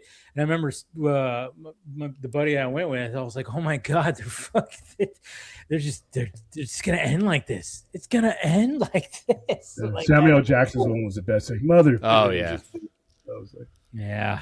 No, I mean, that's when you were like, I mean, and I hope when it comes to Doomsday, there's going to be some there's going to be some certain things like that too, where people are going to be like, "What the fuck?" I mean, well, that's the thing when you want to talk about one of the most pettiest villains ever in Marvel. It's Doom. Like, this is a guy in the comics where he traveled to an alternative dimension where he saw himself like be looked at as a hero, most successful. It has a family, world peace, galactic peace, everything. And then when his alternative looks at him and says, like, you can have this, like, you have the ability to fix your face too. You have that ability. I know you do. And then he mentions, like, I wouldn't have done this without partnering with Reed Richards. That was it. That moment right there, he decided to take what's known in the comic, the Ultimate Nullifier, and destroy that whole universe because he could not fathom working with Reed Richards. Like, that is the kind of person that I hope we do see, in that pettiness, that saying, I'm going to do this because it's about me. Well, and the funniest thing about it is the Doctor Doom we're going to see, I think he's a variant, and then I think they're going to introduce eventually the Doctor Doom that will be Victor Von Doom, because if you read the Ultimate line that they canceled, you know who Doctor Doom is in that universe. It's Reed. I mean, so there are variants that can happen to where other people can become Doctor Doom, and I think that's what happens here. They just got to, and it's got to be something that Captain America did when he went back and got his piece of ass. Mm-hmm. he screwed up something that allowed for all this to happen. I think Doctor Doom, but I don't think the Robert Downey Jr. Doctor Doom is the permanent Doctor Doom. I think you're going to see the petty one. I think you're going to see the egomaniac that's not trying to fix something like RDJ is. He's just an egomaniac. That's because I think we're going to see that one in the new universe, because all this is going away. All this is going away. All of our Fox stuff, all of our Sony stuff, it's either going away or it's going to be pruned down to something that is much smaller and much more easier for them to manipulate, because the MCU's gotten so big and bloated that this is what they're doing. They're using this opportunity to make it smaller, sleeker, and then grow it all over again. And they'll probably be back in about 15, 20 years doing the same thing again. But if they are, that means it worked. So it's going to be a lot of fun. I can't wait till December. I wish it was sooner. Obviously we had Supergirl reactions. Obviously, it was kind of cool that they had the confidence to move up the embargo for the internet reactions. And I was like, all right, cool. Obviously they're on a massive world tour when it comes to all of it. So, and I think they were confident enough that there was going to be enough positivity when it came to this. And I think it was just kind of like, from what I've seen, and Amelia Alcock and Jason Momoa, nobody's going, oh, they sucked. Everybody's just kind of going, oh yeah, they were great. Maybe there's some mixed bag stuff of like, oh yeah, sometimes it's this and sometimes that. But there were some interesting reactions that I read at the beginning of the stream where there were some people that said, oh, this didn't actually feel as Guardians of the Galaxy that I thought it was going to, which I thought, that's cool, because there wasn't like a bunch of needle drops. There was some really serious moments, which, yeah, it's like a fucking dog gets shot with a goddamn poison arrow. Like, you watch her world die, something you don't see in the Man of Steel. You see the Man of Steel, but you don't see Kal-El go through it. You actually see he's her. A babe. He doesn't see that. Yeah. So we're gonna see Kara, who is apparently like 14 or something like that, like have to get sent off and see all that. So she sees the world in a different way. And yeah, man, I'm just, the serious moments, that's what I'm kind of curious of, like, again. And I remember, and it irked me, and thankfully they changed their tweet. But like Variety was like, talking about the reactions, and they're like, oh yeah, the reactions to James Gunn's Supergirl. And I went, what? Stop it. It's not James Gunn. Yes, he's producing, he's orchestrating the universe, but fucking A, man. Can we stop showing disrespect to Craig Gillespie here? The dude's a talented filmmaker. And yeah, he's in this studio machine, and I know things are going to get compared and this, that, and this, but at the same time, it's like not the first time he's been in the studio machine. He was part of Disney at one point. He did that Cruella movie, which I have not seen, but I heard great things about. I only saw I, Tonya, which I thought was fantastic. And yeah, so but I just, the disrespect, because it's just, I don't know if it's disrespect, but it's like, think of like Marvel. Like, you think of the Russo brothers as their own entity, right? Because they've had a track record with a bunch of movies. There's been nothing like that on the magnitude of the DCU yet. I think if this movie does well and he's got a couple of those things on his week, you'll start to differentiate between the biggest name in the studio, and a guy like Gillespie, who you and I know, but the general public is not. They don't know who he is. Yeah, I know. James Gunn's name is like, it's always going to be, because he's the name. He created that name. Yeah, I know. For now. And I think like when it comes to Clayface, maybe that'll, like, there'll be some, if that movie ends up being like a huge hit, which of course it has very much potential to be, because horror is just killing it.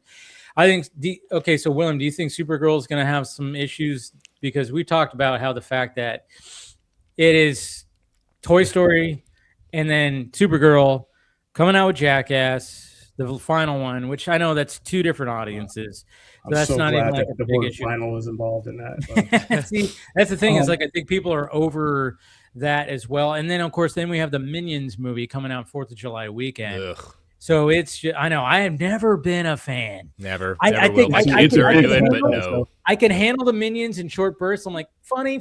I can't fucking sit through an actual full length movie of the Minions. I can't even handle them in short bursts. You're better than me. Yeah, I commend you. I think if you took all those off the table, I think Supergirl still struggles because of a lot of, and there's a lot of reasons built inside.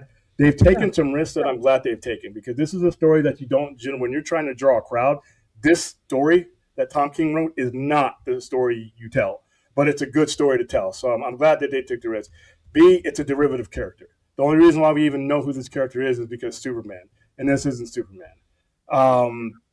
Those are your two biggest things, is that it's not the A-list character. And the story is not, for those people who do know and do have the familiarity with this is not the Supergirl that they've probably been traditionally. Some of them looked at the WB stuff, some of them seen the Helen Slater stuff, some of them maybe older generation read her in a comic somewhere. If you look at it, even amongst comics in general, Woman of Tomorrow is a different story within that. So they've taken some pretty wild swings with this. So I do think it's going to have an uphill battle to be successful. Yeah. They've added the MILF magnet, and that's going to give them a ace. But I would not be surprised. I'm not going to say this is going to bomb. I don't think, you see it, but I don't look for this to be some. If it makes 300 million, I'll pop the champagne if he even comes close to 300 million. Yeah. If you did that in this economy with a B-list character and a complex story like this, that's good. That's great. Yeah. See, that's the way I'm looking at it right there. And I know, there's going to be, groups out there that are going to love the fact that this movie is not going to probably exceed 300 million, but I'm like, if it even gets close, I'll be like, good job. I don't believe the budget either. I think the budget, I don't never believe it because they really don't release that. Also, there's offset money here that I don't know why people forget about. When KFC and these people, they pay the studio for the right to do this. Mm-hmm. And you know why that money's so important? Because unlike the box office money that they got to split up with the box office, the theater, the star, and all this, the licensing money they get 100% of. So when Man of Steel made that 168 million that it did with the product placement back in 2013, that was money that went straight to Warner Brothers, straight to DC. So people, that marketing, those popcorn buckets, same thing with Spider-Man. Spider-Man's got an $80 popcorn bucket out there with him climbing up and down a wall. They licensed that. Rico licensed that. So it needs to make, I guess, a decent amount. I mean, but 300 plus all that, I don't know what they spent on it, but I think the expectations beyond that are a little kind of goofy. If you ask me. I mean, it should, if it did Superman numbers, that would be crazy, but you shouldn't expect that because Superman is the alpha. He's the A-lister. Same thing with Batman. A Batgirl movie is probably not going to make more than a Batman movie. Same thing with Robin. The derivative characters generally don't make that kind of money. The main course is what does. And I don't think there's too many examples not being the case. Yeah, it's I don't know. It's everything. This is what I hate about. I mean, I love and hate about the summer blockbuster season. It's just, there's the big movies. It's all fun and everything, but everything is just within a week of each other, and it's just, it's like nothing. It's like can't you benefit with this, pushing it forward or pushing it back? I don't know. It's always just okay. And hopefully it finds. Well, you don't have a lot of room. Your summer blockbusters season isn't as long as you think it is. It's not because once long anymore. It felt like it was longer back in the day, right? Back in the day, it was, but that was before when school started in the first week of September. Now a lot of these schools, like here in Vegas, you're getting prepped for school late July, early August. Isn't that crazy? Same here. Yeah, we go back. He works. We go back August 10th. Yeah. 10th or 12th, yeah. Now, if you have your money, August 12th, yeah. And that's what happened to Fantastic Four. People try to make a big deal out of, it was because this and this and that. No, it was because your money, with your vacation time, with all your kids, is right in that July part where all the other movies are released, and you got this movie releasing the week before back to school, which means the money you're spending for all the stuff that surrounds your kids is happening 2 weeks prior to that. And if your kid's in athletics, man, that's even more. Yep. So I think that Fantastic Four fell in that trap. And if you were going to move FF, you would probably just move it to the holidays because that's going to be your next point where you're not competing with all these things. So I think your summer blockbuster period starts really early, but it ends last couple of weeks of July, maybe. It's I know it's weird. The like I said, there's always there's always one big movie in March, which was this year was Project Hail Mary, which was stellar, and then they like kind of take a break with like April. There's really not anything like when it comes to April, and then all of a sudden it's like okay. And then May starts to have it like once you start getting halfway through May, it's like, okay, then more bigger movies show up. And then all of a sudden June and July are just, it's just so packed. And then it comes to August, it's like, there's barely anything there. And I don't know. It's interesting because I just feel like Supergirl just where it's placed could probably benefit if they bumped it up. If they bumped it up or even put it back into August, it might even do a little better than being sandwiched between two animated movies. I think it would get killed in August. I think it would get killed. If you were going to move it, you'd have to move it to December. Because unless you're Spider-Man, an A-lister, yes. An A-lister can that has a proven history, like a Spider-Man that's had like a proven history, I think you could put there. But on the fence type of character that doesn't have that pedigree, I think it's going to be one of those ones that if you didn't do it before the mid-July, you might as well go ahead and wait until December. You know, when kids are out of school and they can see multiple movies. You know, but again, what we always have to say, no matter what, especially with big movies, they have second lives. They have second lives. I mean, it's just and I do. Nobody's talking about Scary Movie anymore. Scary Movie is come and gone. It did what it needed to do, and that's it. Nobody's talking about that. People are still talking about He-Man. People are still talking about. I still see it on my feed where like people are talking about. Did a sequel? Did you see the thing? Yeah, they say I saw something where they're. Who knows if the rumor's true? But I mean, I would not be surprised because again, Amazon knew like, hey, if we can at least get the word of mouth. Maybe the next one could be bigger when it comes to being out in the theaters because again, when you're trying to revamp something like that, and again, this is coming from somebody who did not really enjoy it all that much. I enjoyed the action, I enjoyed the aesthetic, I enjoyed some of the characters, but a lot of the script just needed dialogue and everything changed. There's a lot of things I didn't like. But at the same time, I'm going, okay, but I see where you're headed here, Travis Knight. You have things here that I really like. You have the aesthetic nailed. You have the action nailed. You just need to work on some other things, in my opinion. But I'm like going, I hope there's more here. And it seems like Amazon's like, oh yeah, we're not going to just fucking say no because again, we're in a different time where there's a second life, and there could be a second life for Supergirl where people are like going, I'm taking the kids to go see Toy Story. I'm taking the kids to go see Minions. We have to skip Supergirl. Sorry, because we can't do 3 weekends in a row. So it's going to be on HBO Max, probably in September. Who knows? And then watch it then.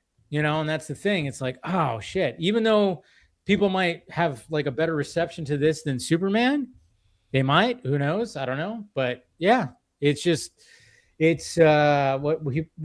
I just hate the hypocrisy because I mean, I could just see people that I follow that, of course, who don't like the DCU. I was like, oh, they're gonna glaze He-Man, of course, and of course they do. It's like, oh yeah, but if James Gunn made that exact movie, you probably wouldn't glaze it as much because the bias is real. I get it, and I hate that stuff, and I hate the fact that I can pinpoint that.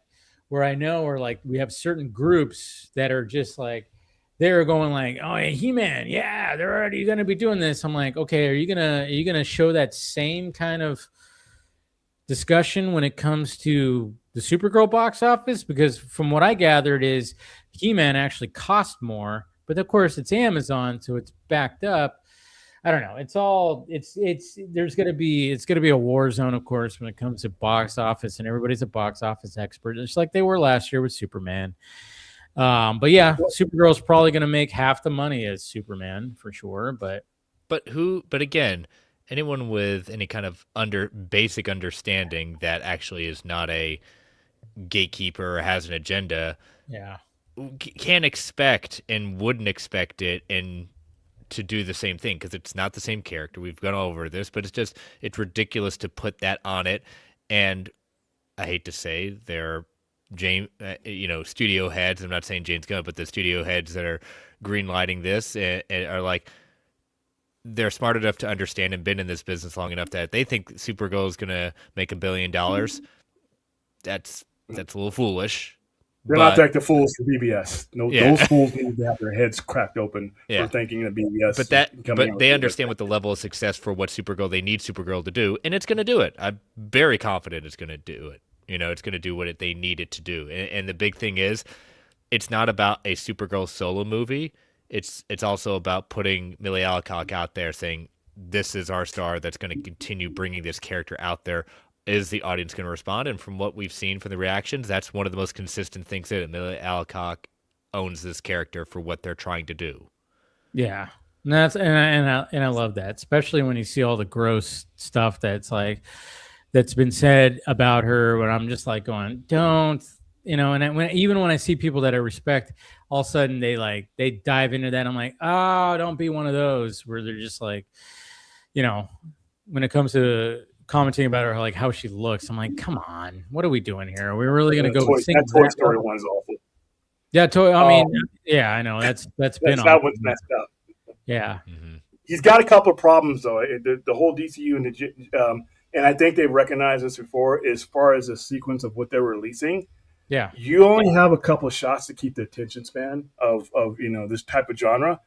At some point, you're going to have to pull out the big guns, and it can't be back-to-back B or Z listers. I understand what he said about having the best script, and the best script goes first. But you could also, on the flip side of that, you mean, okay, well then do what you need to do to get that A-list script ready, because your benefit of the doubt in your trajectory and how much time you have left to stick this with all the turmoil and everything that's going on with the company and then this audience apathy. Yeah, it needs to be A-listers closer together. Balance. I personally, Clayface and Supergirl would not have gone back to back. Yeah. I need to have. Well, technically, there is lanterns in between. Yeah, but as far as like the big screen, because I'm waiting. Yeah, big screen. Yeah. Give me the lanterns. But as far as like the actual box office, the way it's structured, you could do the talking squirrel and the talking tree, because by the time you got to Guardians of the Galaxy, you had in some cases 2 and 3 of your A-listers. You could have the ones in between, and they would do well because you got. I would have done it differently. It's not my studio, but I think that's something, and that has nothing to do with the quality of the movies. It has something to do with the frequency and the output and the audience engagement. Superman's a big name, Batman's a big name, and I know people are like, well, how come they can't do something different? It's always Superman and Batman, because that's math. That's what works. If you want to get the other characters that you want to see like that, you have to have that gravitational pull of those characters, those big ones. Remember, it's called derivative characters for a reason. They derive from those big characters. So I'm hoping that in year 2 or 3, if there is one, that they pick up the pace with the A-listers. I think that's what it's leading to. I mean, it is interesting because when you look at how Marvel did it, I mean, they started off with Iron Man, which that was like, what? Well, they also didn't have like the rights to the big characters. Exactly. They didn't have Spider-Man. They didn't have X-Men. Yeah. They didn't have that. But what did they have? Before we even saw Iron Man, we had 8 previous years of some really successful movies. Yeah. That Marvel brand was splashing up on that screen. So even though if you want to make the argument that Iron Man is an A-lister, I think that's a losing argument, but that's fine. That's fine. But even if you want to say that, right? You still had that brand name loyalty from everything. Not us, marks like us know the difference between this studio head and all this, but the general public saw that red and white Marvel logo. They associated it with Spider-Man, Spider-Man 2, the good X-Men movies. So by the time you got to Iron Man 2008, yeah, because there was some bad ones, but for the majority, they were good. So by the time they sat down in front, they had already gained that brand name trust by proxy. With DC, it's different because of the way it was structured and all the stuff that they've been through. And you've already been through an iteration of this universe, these characters within a generation. It's not like we're talking about my dad's Henry Cavill. That was our Henry Cavill. The same generation that saw that Cavill is now seeing David Cornsweet. So your runway, isn't it fairly or unfairly, isn't as long as what Marvel had. I know it's just very interesting because you could go back and just like kind of break it down, and I see your point where it's like the Marvel brand when it comes to movies was successful when it came to Spider-Man and X-Men, so then obviously that's just gonna like bleed into all right, there's that, and then I don't know. It's just so weird because then you can look at like DC where it's like, okay, then you bleed in Dark Knight Rises $1 billion and Dark Knight $1 billion. Then you bleed that into Man of Steel. It's like, and then I'm kind of looking at it like, with Iron Man, it didn't make as much. Like if it would almost be considered a flop in today's standards. And it's just so funny how people don't look at it like that. It's like, even though like it was a success, we have to remember that was the beginning of that. It was coming off of this, and like, there's the word of mouth of Marvel, and they're like, the movies are good. It's almost like when you look at, the Dark Knight trilogy make billions of dollars, and then all of a sudden they're like, now we're jumping into Man of Steel. Doesn't make $1 billion, but it makes 600, and it makes it does very well. That warrants like, all right, now we're going to move forward. And I don't know, it's just so funny, like the perception of like how people are like look at the box office. And now I'm like back then it was even like, when you're trying to start something new, there's always going to be a struggle. So it's like, when Superman last year makes over 600 million, which was great, because you even said, William, that if it makes over 500 million, pop the champagne. And it did.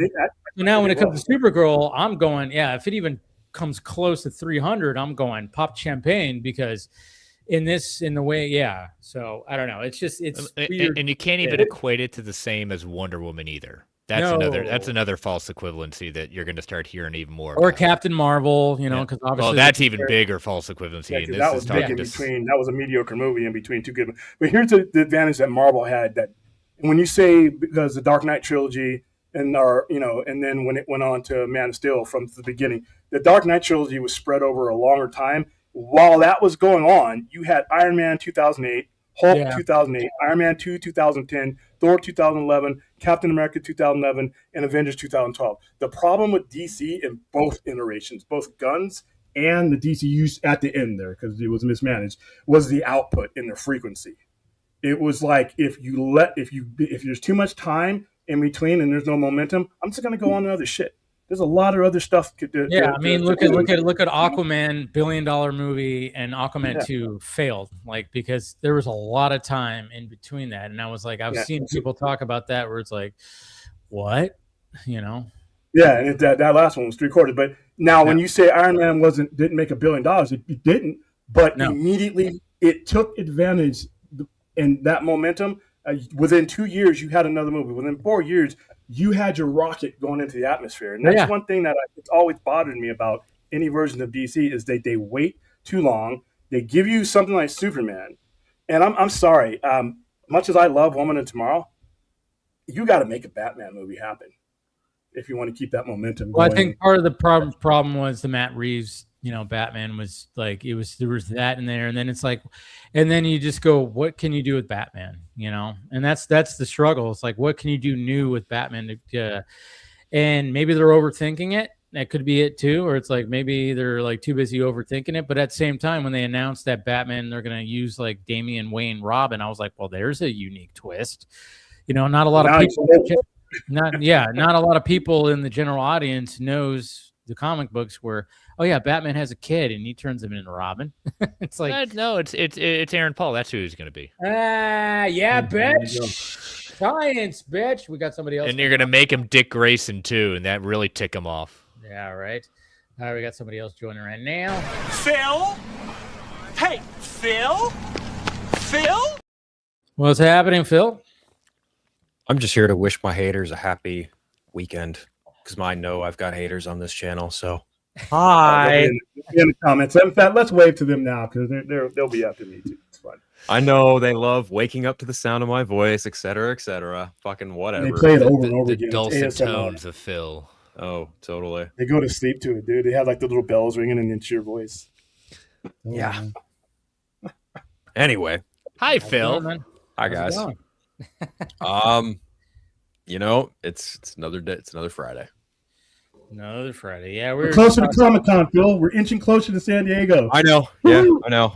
I know. 74 degrees. The beaches, the waves, the little unhealthy hot dogs with like 2,000 calories with bacon and grease wrapped around them. I'm sorry. Look at how excited he is. I know, right? You need to go, dude, Dave. Every time I hear you talk about the element that you bounce off again on the internet with these Twitter heads, dude, you need to come out. Even if you were just in the Hall H line with us, just you know what's funny? I got invited to Seth the MacFarlane party. I got an email. Oh. To the MacFarlane party. I don't know why. I was like, wait, I'm not even going to comic. I'm not even. But I don't know what happened. And maybe I don't know. But I got an invite. There's a lot of stuff going on. Like I said, there's Comic-Con.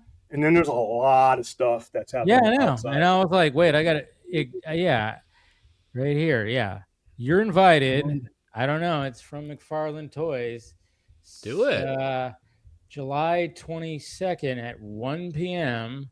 We're excited to extend an invitation to the San Diego Comic-Con Skyline Showcase hosted by MacFarlane Toys. And I'm like, if he's there selling autographs, I'll pay your way down there so you can get my 423 signed. So maybe I'll just like head down there and like, yeah, go take advantage of it, man. I don't know. I was like, I saw that email. I was like, what? Why did I get... Dave. You gotta come back and change, man. You're not even gonna. These other guys, your trolls are gonna be like, you know what? I know you guys are there, but I've seen the light. So. Yeah, I don't know. We'll see. I don't know. Maybe I will head down there. And do a Vodka stream from down in San Diego. Could do that. Yeah, could do that. Vodka in San Diego. Yeah, I don't know. We'll see what happens. So maybe I will make a little, because that's what? Damn, that's like a month away. Yep. That is a month away. It's crazy. 3 days. Yeah. But yeah, so yeah, when to wrap up the Supergirl talk, I mean, yeah, I don't know. I got my tickets. I'm looking forward to seeing it. Yeah, like I said, the consistent reactions is Mealy is fantastic. Jason is fantastic, and there's some good darker story elements, which is good. And even though, like they said, Krem, what I've seen consistently is Krem is not a great villain. I'm like, yeah, seems like that looks like they've made some changes to him that I don't think help the character, because if you read the book, his looks and his charm are part of the piece of shit that he is. And he just looks like a Mad Max villain to me, but I have to go see the movie to see. A lot of people are comparing it to Mad Max, which I was like, that's cool that they're like, oh yeah, there's elements of Mad Max. I was like, wow, all right. Yeah, but Krem is a piece of dog shit, and he's a charming piece of dog shit, and he just looks like he just looks like a one of them end of the video game level baddies. But you know, I'm still gonna go see it. It's gonna have to. Oh yeah. Yeah, I know. I got my tickets, and you know, I know there's like. Some people are seeing it Monday. Supergirl? Yeah, they had a fan event. Yeah, that's cool. I tried getting tickets for Spider-Man early, but I was at work when those tickets went live. So by the time I got to them on my lunch, they were sold out everywhere. The early theater. In all honesty, it's just a day, so it's not. Yeah, and that's the way I look at the. Yeah. Fan events.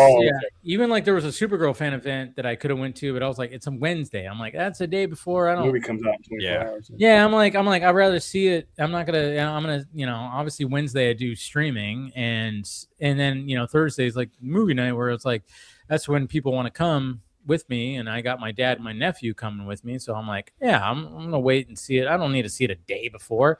Now, if I did get one of those Monday, like that happened when it came to Superman, I saw it like a Monday advance screening. I saw it on Tuesday. Yeah, I will just let you guys know I'm not seeing it till Saturday. I'm not seeing Supergirl until Saturday. So yeah, fair enough. I might see it on Thursday afternoon but I know for Spider-Man, I just rented out a theater. I don't want to go through that madness of because that one's going to be bonkers. So it's Thursday afternoon. It's start the preview screenings. We got a theater rented out, so that way any spoilers you guys they want to deal with, they can see it, and then when they're done, now you know they don't have to worry about those. Do pretty well with us when it's a Marvel movie because there's usually some end credit scene everybody goes bat shit over. So I mean, there are Marvel movies, and then there's Spider-Man. I think Spider-Man is in a league of his own. I mean, Spider-Man and Batman are honestly, you know, as our friend Ray loves to say, they're like, you know, they are god tier characters in terms of box office return, obviously. Yep. So, you know, Spider-Man, I think it just based on those early early like Wednesday showings that Amazon is doing, there's no doubt in my mind that Spider-Man is going to be a big hit this year. I mean, totally. When hasn't Spider-Man been a box office smash, right? Yeah, the last one almost made 2, but I mean, I think this and Doomsday, but I think Spider-Man in general, even if you're not into Doomsday, Spider-Man is its own financial generator, and they're always. I think Spider-Man's going to make more than Doomsday, but yeah, I think it's going to be. That's a very real possibility. That's a very strong possibility. And that's not even going into the whole, IMAX, digital Dolby screen bullshit talk. Like that's not. No, I just think that brand there recognition. Are going to be some people who are going to walk out of Doomsday and still probably think like, whatever. Marvel did Infinity War 2.0, something like that. I don't know. I just think that there are some Marvel fans who are going to be so burnt by what has happened in Phase 4, 5, and 6, where they're just not going to bother seeing Avengers. But I don't know. I have no idea. They haven't. Marvel Studios has not put out a full-blown trailer for Doomsday. I thought they might do it before Toy Story. I guess I'm wrong. I'll totally eat that crow, and I'm fine eating that crow. Kind of seems like they might. The haters. You got them. Fucking here you go. Fucking here you go. Fucking suck my nuts. Fucking whatever. Anyway, no. When it comes to Doomsday, I think they're probably going to save the trailer for Comic-Con. That's my guess now. Like that's probably where they're going to show it. That's probably when it's going to get released, just like they did with Wakanda Forever, because that was the only trailer they showed off, and I think it was Comic-Con of 22. That was the only trailer they had. And even though they had a bunch of other stuff in the pipeline they could have shown off, they didn't. They just showed off that one trailer for that one movie. So yeah, I'm guessing Comic-Con is probably going to be the place where they show off the Avengers trailer. Whether or not they release it worldwide and everywhere remains to be seen. Apparently Sony's going to be there with Spider-Man, which is not shocking. I would bet donuts to dollars they're going to do what Marvel Studios did in 2024 and probably show the movie to the Hall H audience, just like Marvel Studios did. You said that. You think so? That's a week before, right? But look at it this way: they showed Deadpool and Wolverine that Thursday before. That was released that day, though. Right, but still, I think that. If Sony really wants to just get people really excited for this movie, yes, I think that they will show the Hall H audience some of, if not all of, Brand New Day. I would love that. I think they'll show probably the first 10 minutes, maybe. Like remember for Predator, they showed us the first. Yeah, it was Badlands. They showed us I don't the think first they'll 21 show. I minutes. mean, but I mean, I get what you're saying, Phil, because they did do a screening for Deadpool and Wolverine. I don't know. Because again, we have to remember this is also Sony. We remember it's not Marvel Studios, who are just like way more forgiving. and Spider-Man's their baby, for sure. But I wouldn't be surprised if they showed like, oh yeah, let's show like the first like 10, 12 minutes or whatever the hell. Show the first. I could see them doing that. If they show the whole thing, I would be.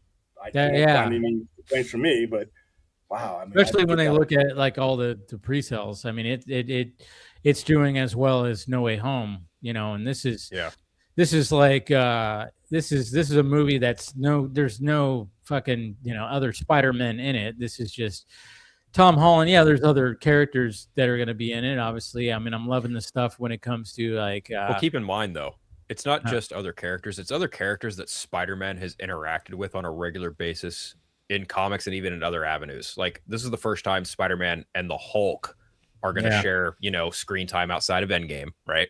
This is the first time where Spider-Man and the Punisher are going to be in a movie together. And not only just the Punisher, John Bernthal's Punisher. That's like a big win. And honestly. with, his introduction, his first appearance was in a Spider-Man comic. True. Jerry Conway, rest in peace. And they're going to be doing some homages to that.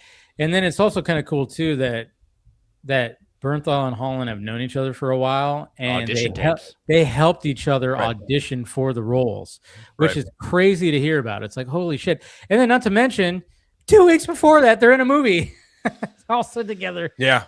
The Odyssey, funny. right? Full circle. Yeah. It's funny that the Odyssey is the Odyssey is going to be the movie I see before I go to Comic-Con. You're right. Who isn't in that movie? Let's see. Does it rival Oppenheimer, though? That became the big meme with that one. Who wasn't in that movie? Yeah. Yeah, it's. It's crazy. And I mean, I'm like, so, and then that's the thing. It's like in between all, obviously July coming, we got, the Minions, and then it's like the Odyssey, and then Spider-Man. It's just, it's like, who's going to win that one? I mean, like the Odyssey is like, it's just like one of those where it's like, I haven't even checked. I haven't even bought my tickets yet. I'm probably like, shit, I got to buy my tickets probably this weekend. I should probably jump on that. But, I still have to buy my plane ticket to Comic-Con. You're fine. Oh no.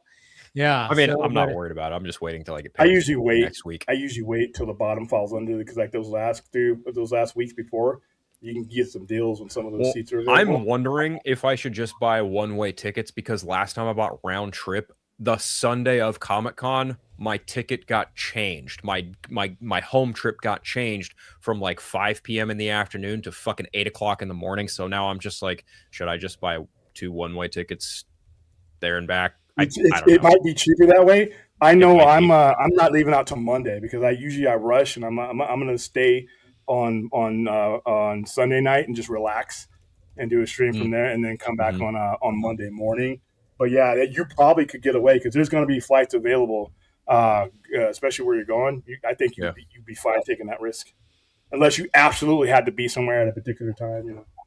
But depends on how much time you have off from work, coming and going. Are you going to be there for previews night or just Thursday?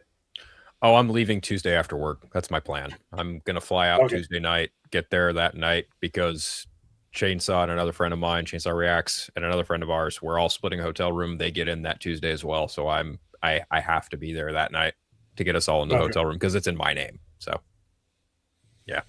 Good times. Yeah. Good times. Yep. But yeah, that Spider-Man, I mean, it was so funny because it was like, all right, we know that the tickets were going to go on sale. And of course, they do that thing when it comes to these movies where it's like the tickets are going to go on sale. And here's a poster for this version. And there's a poster. Here's a poster.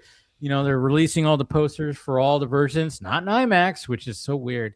That we're not getting an IMAX poster, even though like somebody said, I heard that they might re-release it in IMAX later. Who knows if that's going to be the case? I mean, that's probably depending on how. If it does gangbusters in the regular theaters, I think it's going to be fine. But and then it was like, okay, like I remember waking up. When was it? Thursday? It was supposed to be Thursday. It's Thursday when all that stuff happened. Yes, was it yesterday? No, it was Wednesday. Wednesday, right? Yeah, Wednesday. Help me out here, guys. The trailer, the trailer was Wednesday. It was Wednesday. It was Wednesday. Yeah, Wednesday. So like, I remember just going, okay. I got up and I thought, okay, is it going to show up at 6 a.m.? 6 a.m. passed. All right, it's not going to be that. And then, or maybe it's 9 a.m. 9 a.m. passed. Oh, Jesus Christ! And then it wasn't until like noon my time where it finally dropped the trailer. But how are we feeling about that trailer? I was more impressed that it really didn't reveal too much more than the last trailer. Like, yeah, it kind of gave us some new scenes. We still haven't seen Tombstone, who we know is in the movie. We really, they're very much focusing on Peter, Spider-Man, the changeover into him evolving, mutating at that point. It is not going to be Man Spider. Just stop that. Stop. You don't think so? No. I mean, I could see a nightmare sequence, but no, this is, we said it last night. They're taking the storyline from the other and taking that idea. So too many different homages from that storyline in this trailer. So it's okay. They're taking the other. Okay. So do you think Sadie Sink is Jean Grey? Yeah, I think that's all but confirmed. I really hope that's not the case. I'd love a swerve. That's fine, but they're doing everything but saying the word. Well, isn't what's his name? Coleman Domingo's character? Didn't they confirm who he is? Yeah, he is a anti-mutant. Yes. At least in the comics, his character is anti-mutant and very. You want to talk about a D-list person who is only in 6 issues of a comic? They're making a poll. Yeah, I mean, they did the same thing in Moon Knight with Arthur Harrow, who's only in like 2 issues of Moon Knight. So yeah, I know it's like I mean, I've heard like, oh yeah, she definitely is I'm not willing to say definitely yet, but I think signs are enough trusted sources are. I did see that one of the scoopers was like, "I have it on good authority that she's Jean Grey," and I'm like, "Yeah, go fuck yourself." Not Coleman Domingo. I got the wrong guy. You do have the wrong guy. You do. I see. I have Coleman Domingo on my brain. I know. It's it's what's his name from Severance. Yeah. Sorry. For that. I did. I did that thing. But because I was like, I had Coleman Domingo on my mind because of the year that he's having, and then of course he was just in Disclosure Day and everything. So no, it's something. What's his name? Tillman. Yeah, Tillman. Yeah. I didn't know the last name. I can't remember. Yeah. I'll look it up. Hold on. Oh, yeah. What's the question? It is Trammell Tillman. There you go. There you go, Tillman. I had the same problem last Who night. he's playing in Spider-Man Brand New Day. That's what we were talking about. And So, but so like his character being the fact that he's tied to the whole mutant thing, which it was actually rumored before, and that just kind of just leads to, and then just looking more at what's happening with the fact that people are being taken over, like their brains are being taken over. And then it even looks like that happens to Bruce Banner as well. So I don't know. It's just, it's an interesting way to, it was funny too, because I saw a video when it came to the trailer coming out that, there's always obviously when it comes to the movies, they couldn't do the mutant thing because Fox owned all that. Right. So that's why, like, when we got introduced to some mutants in Age of Ultron, they couldn't say that. They just had special abilities, which of course is Scarlet Witch and Quicksilver, which were supposed to be miracles, I think. Something Marvel's like miracles. that. Enhanced. That's what it was. It was enhanced. And so they couldn't do it. And so it's going to be kind of interesting what they do, because obviously she's still kind of like could be around. I don't know. I know. It just doesn't make sense to me because, like, I mean, are you talking about Jean Grey? Yeah, right. And the reason it doesn't make sense to me is because I don't see Marvel Studios, since they made the movie with Sony's money, mind you, that I don't see them introducing a brand new version of Jean Grey in a Spider-Man movie when they are literally about to show off the X-Men in Doomsday from the Fox era. So this whole, like, Jean Grey being in this movie as like an antagonist, something doesn't smell right there. I wouldn't call her the antagonist. That's the variant that's going to go away immediately, which would be pointless. But again, it just doesn't make sense to me because Marvel is getting ready to reboot the X-Men anyway. And like I said, the X-Men are being, reintroduced for their likely final farewell from the Fox era. Kill them all. Yeah, right. It's pretty clear that Doctor Doom is going to upend the multiverse. Like that much. I mean, you don't bring in Tom Hiddleston in this movie and cast RDJ as Doom unless you're going to do something to that effect. But again, like I just don't see Marvel doing that, but I also just don't see Sony capitalizing on that either, because they're very strict on like who can be used and who cannot be used in a Spider-Man movie. So what's interesting about like what they might introduce not introduce, but like it's like a concept of the fact that you have if you're gonna obviously mutants are born with like the gene, and then they when they hit puberty or whatever, it starts like going off and everything, and then it's like, well, then you have the post mutant stuff. I know there's like terms for it probably, but it's like Spider-Man got bit by a spider, so he got his powers from that. He's a mutate.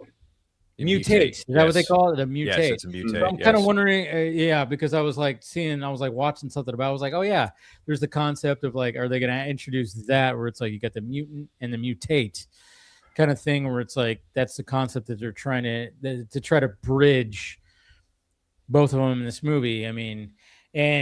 But yeah, well, I mean, I'm with you guys where it's like this is kind of a weird way to introduce a new X-Men, a new Jean Grey. I would be more accepting if it was the daughter of Jean and Scott. Rachel. If it was Rachel, yeah, like displaced in time. She's time lost. That would make sense to me, but because of what happened in No Way Home, something like that. Like, that could be what they. Oh, that's not a bad idea. I would be more. I'd buy that more than a new Jean Grey popping up out of nowhere. I put out a theory a couple of months ago that one of the things that Doom could be going after the children who are Omega level at that point, and I did put out the idea that why Scott's reacting the way he is, besides screwing up as usual, and because Cyclops is always right. He's wrong, but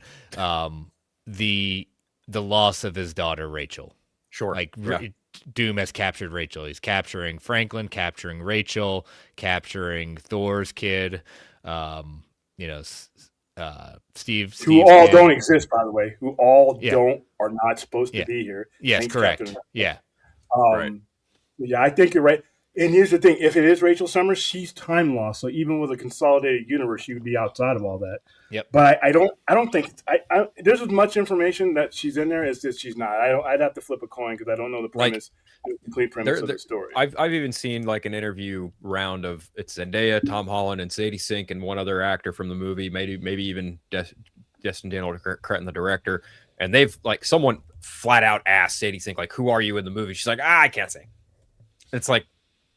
That's telling, but like see, this is what's hard about because they are starting the press tour, and Sadie Sink is part of it, and it's like, well, we don't even know who you are.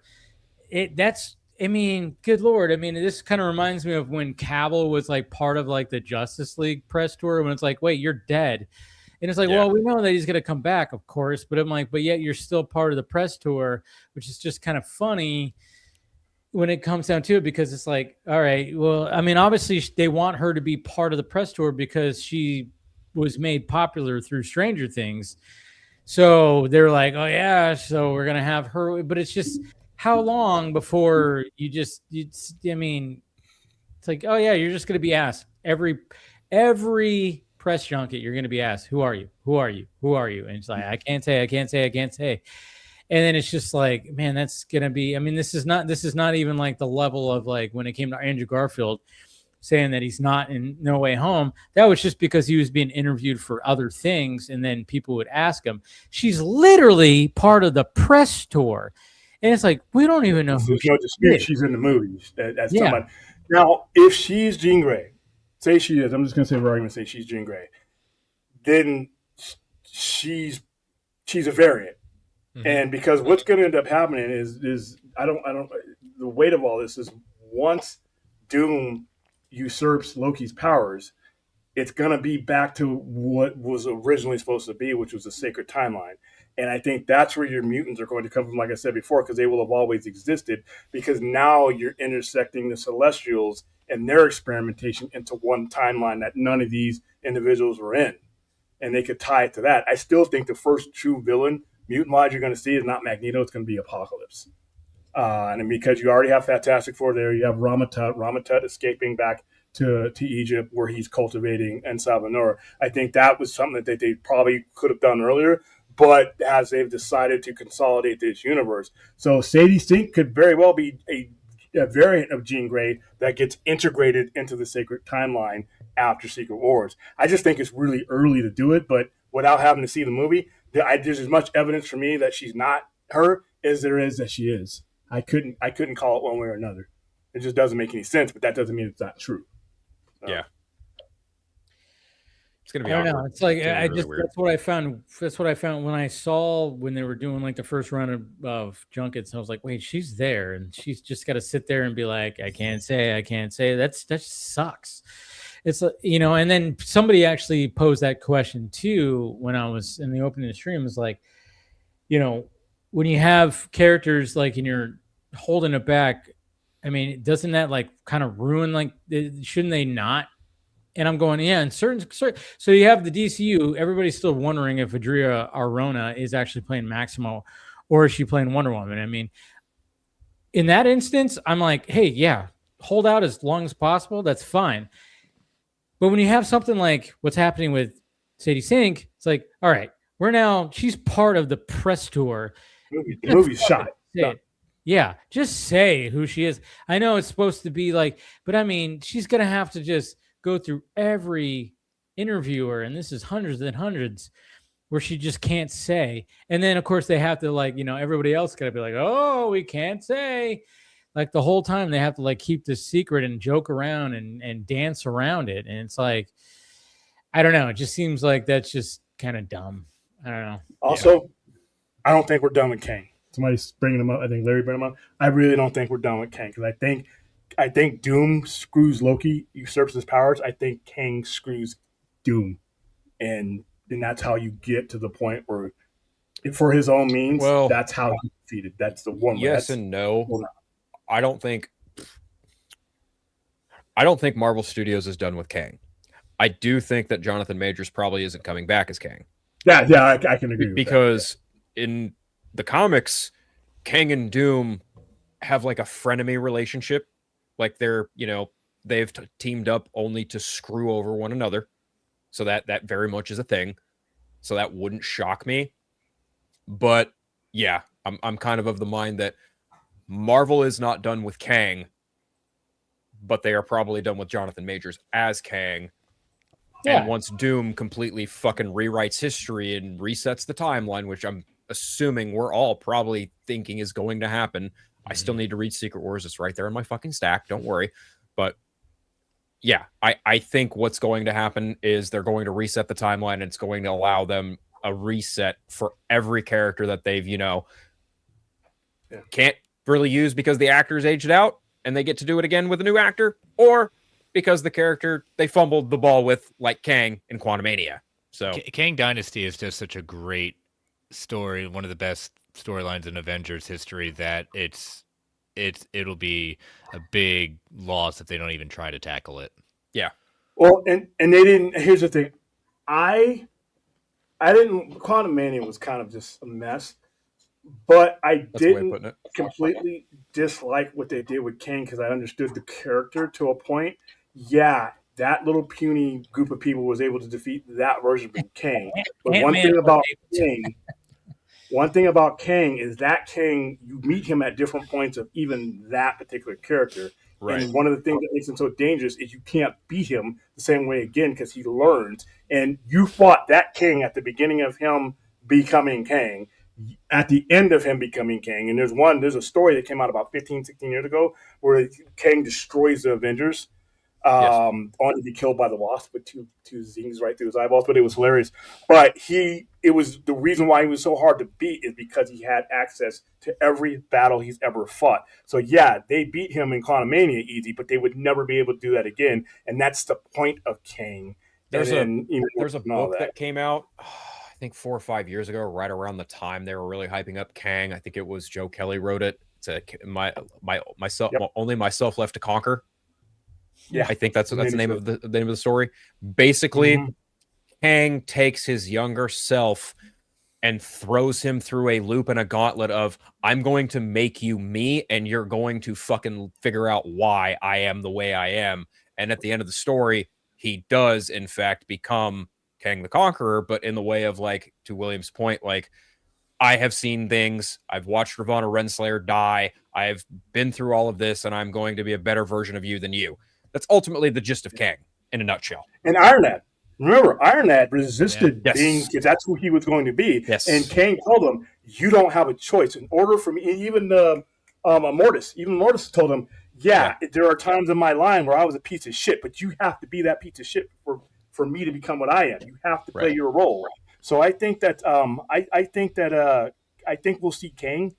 I also think, like I said, don't completely forget about. There are certain things about the Eternals you should forget, like Pershing talking to people, and the Eternals being like the bionic man and woman, that kind of dumb shit. But the Eternals in general and what they mean to the experience, the scrolls, all the things that they integrated them in as far as their genetic experience. Now remember, they were the last time you saw them, Arishem was going to come back for his judgment on Earth, and it without mutant kind. to them, Earth is a dead end species with no potential for evolution. Remember, it was mutant kind that caused the first horse to say, "Okay, wait a minute, we have something here." And then they saw Franklin Richards, and I'm like, "Okay, we may have the next evolution of us."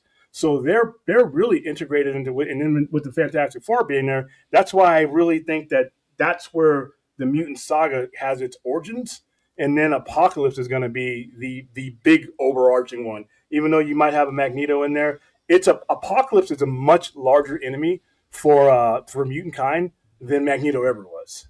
Yeah, Magneto is conflicted. Apocalypse is not. There are no conflicts. Kill everyone, survival of the fittest.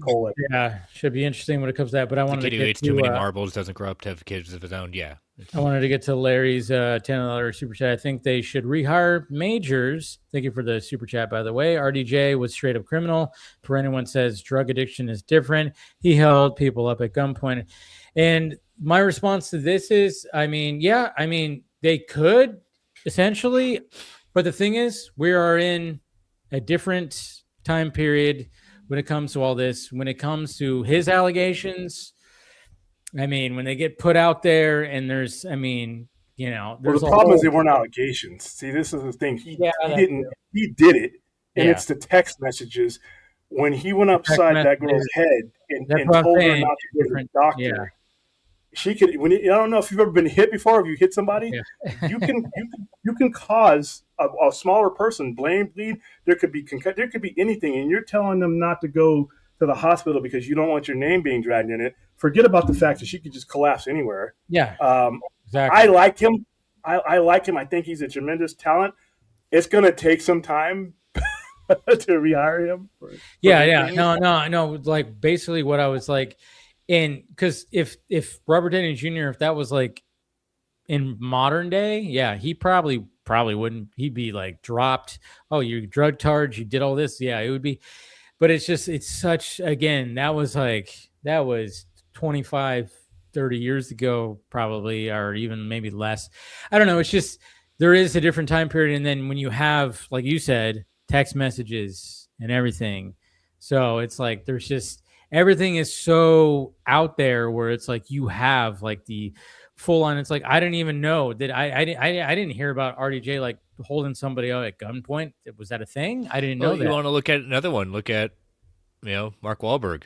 He literally attempted murder, holding someone up with a stick and took out his eye. Yeah, So there's tons of stories like this. It's hard to compare one to another, but It like you said, it's but modern day is like it's such a different beast right now. Yeah, you didn't have social media when Robert Downey Jr. didn't have social media. We didn't. Yeah, you get one bad. And then and Majors was trying to save face with some weird videos, and it was just there was just a lot of things where it's like you hear about things and they go around so instantly, and some of these big studios or even regular studios don't want to deal with it, so they'll just drop the person. They'll just be like, "You're done. Sorry, we're not dealing with this.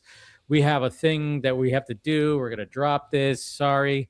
And I think Robert Downey Jr., like when it came to, he essentially had a redemption story, and he did because he probably, he did some bad shit. He did some bad shit in the past, and he was a drug addict. He went to prison. He did all this stuff, and then he came out and he was trying to clean up and be, all right, let's see what I could be. And he ended up becoming one of the biggest fucking Chaplin. That was in the 90s. That was like during. He literally played Chaplin. I love it. He literally played Chaplin. He was so great. He was so great in that role. That was like what 1990. That was in the mid 90s, maybe. I thought Chaplin was later, or was it late 90s? It was late 90s, I think. What's really funny is like I remember when Robert Downey Jr. was like up for an Oscar for a couple different roles back in 2007, 2008 before Iron Man. Actually, no, it was right around the time of Iron Man. And he lost out to Heath Ledger.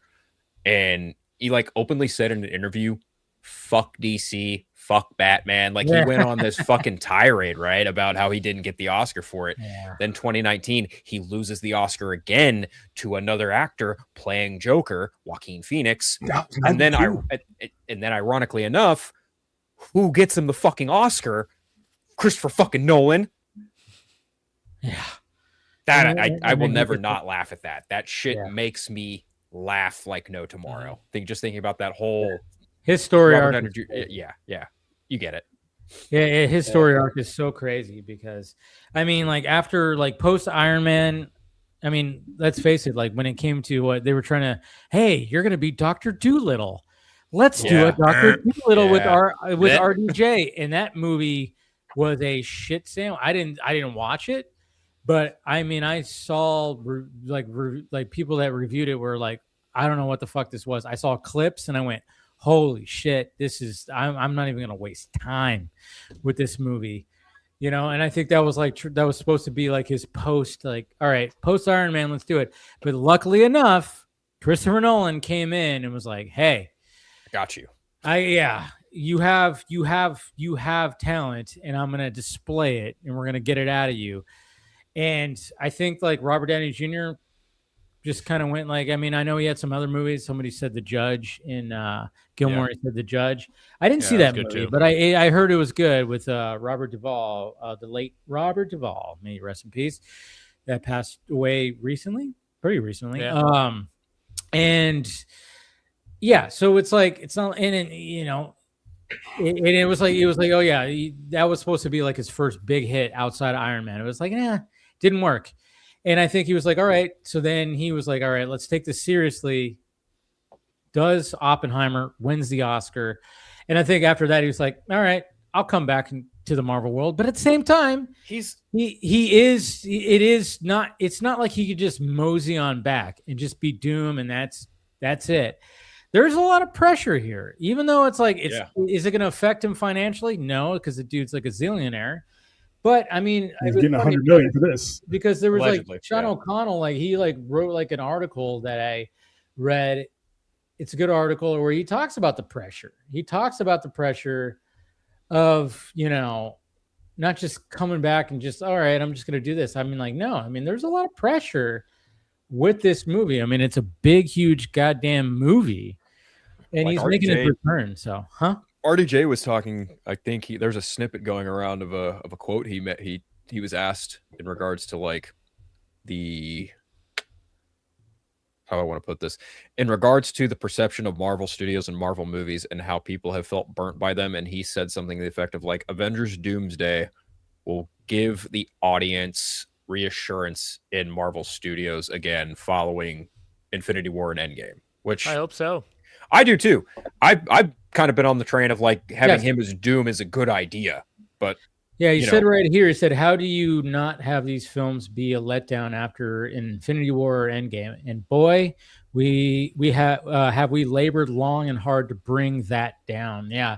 It's like, it's from this article right here that, I mean, that's the thing. It was like a good like interview that O'Connell had, you know, and it was just, I mean, there's a lot riding on this. I mean, the fact that Downey is back and the Russos are back, and, you know, this is not an easy task, especially when it came to the multiverse saga. I mean, let's face it, it was like hit and miss, a lot of hit and miss.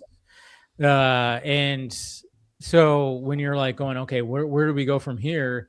And then they do this, and it's, you know, I mean, I'm still not fully sold on the fact that Robert Downey Jr. is Doom. You know, I'm apparently still has an accent. I heard that coming out of CinemaCon. Oh, and people are going to have a problem. People are going to complain about it, of course, naturally. That's just the way it is. Fans complain about things that they wanted and didn't get. Fanatical. I mean, we live in an era where fans are bitching up a storm about Supergirl having fucking earrings, for crying out loud. So, like, come on. Yeah, man. Come on, I'm going to complain because Phil didn't make me mad enough. Yeah. It's like, come on, Dean That's Cain. my response to You that were these part days. of the Supergirl series, and she had earrings too. Fuck. Such dumb shit. Like, I cannot wait for the first reveal of Brainiac. Not only for my own and our reactions, but just I can't wait to see how both sides of the coin spin it as, oh, it's going to be God's greatest gift to Earth. And then you've got the Snyder cult who are going to be like, this is the dumbest shit I've ever fucking seen. And I'm, you know, I'm just going to be like, I wonder what the guys think of this. That's where I'm at. Yeah. No, that's what it is. That's, you know, and that's what's going to be the case when it comes to it. It's like, you got the. I think we might see him sooner than later too. I hope so. I doubt it. I got a feeling. I think he's going to be in a post-credit scene coming up here in a few weeks. Just to get. You think so? Well, yeah, there is that shot in one of the clips where it shows Kara, Superman, and Crypto looking at Brainiac. That was a scrap storyboard from the first movie, apparently. Yeah. I mean, but then there's that, and then or he may even be part because he's a part of that story, depending on how you interpret. I'll huh? Or her the comics. City. The city of fuck. Her city, the city that she is Candor. It's Candor? No. No, that's starts with an A. City of hold on. Argo? Not Argo. Algo? I can't remember. Somebody has to say it, but I can't remember. I could get up and Argo walk City. over. Yeah, it's Argo. It's Argo. It is Argo. Argo City. But Argo City, but nobody. Yeah, because there was a shot from one of the. And he's involved in all that historically, so I wouldn't be surprised not to see him at all in there. But it'd be kind of cool if we got our first. When you see a shot like see a shot like this, you kind of go, "Oh yeah, Brainiac's licking his chops." It's like right in that. I mean, obviously it's a chunk of obviously Krypton that, but it's just like when you see something like that, it's like, oh yeah, like Brainiac could be licking his chops, going, "I want that in my collection." kind of. Or thing. is he doing it depending on how they've written it or read card? It could be. I mean, I think there is going to be some kind of teasing of Brainiac in Supergirl for sure. Like, in one of the things when it comes to. I mean, there wasn't any even like when it comes to advanced screenings for critics, fan screenings, they'll even like hold out the post-credit scenes or any kind of secret scenes. They'll hold it out till it gets released because they don't want people. They did that for us with Flash. Yeah, they don't want to like show anything more.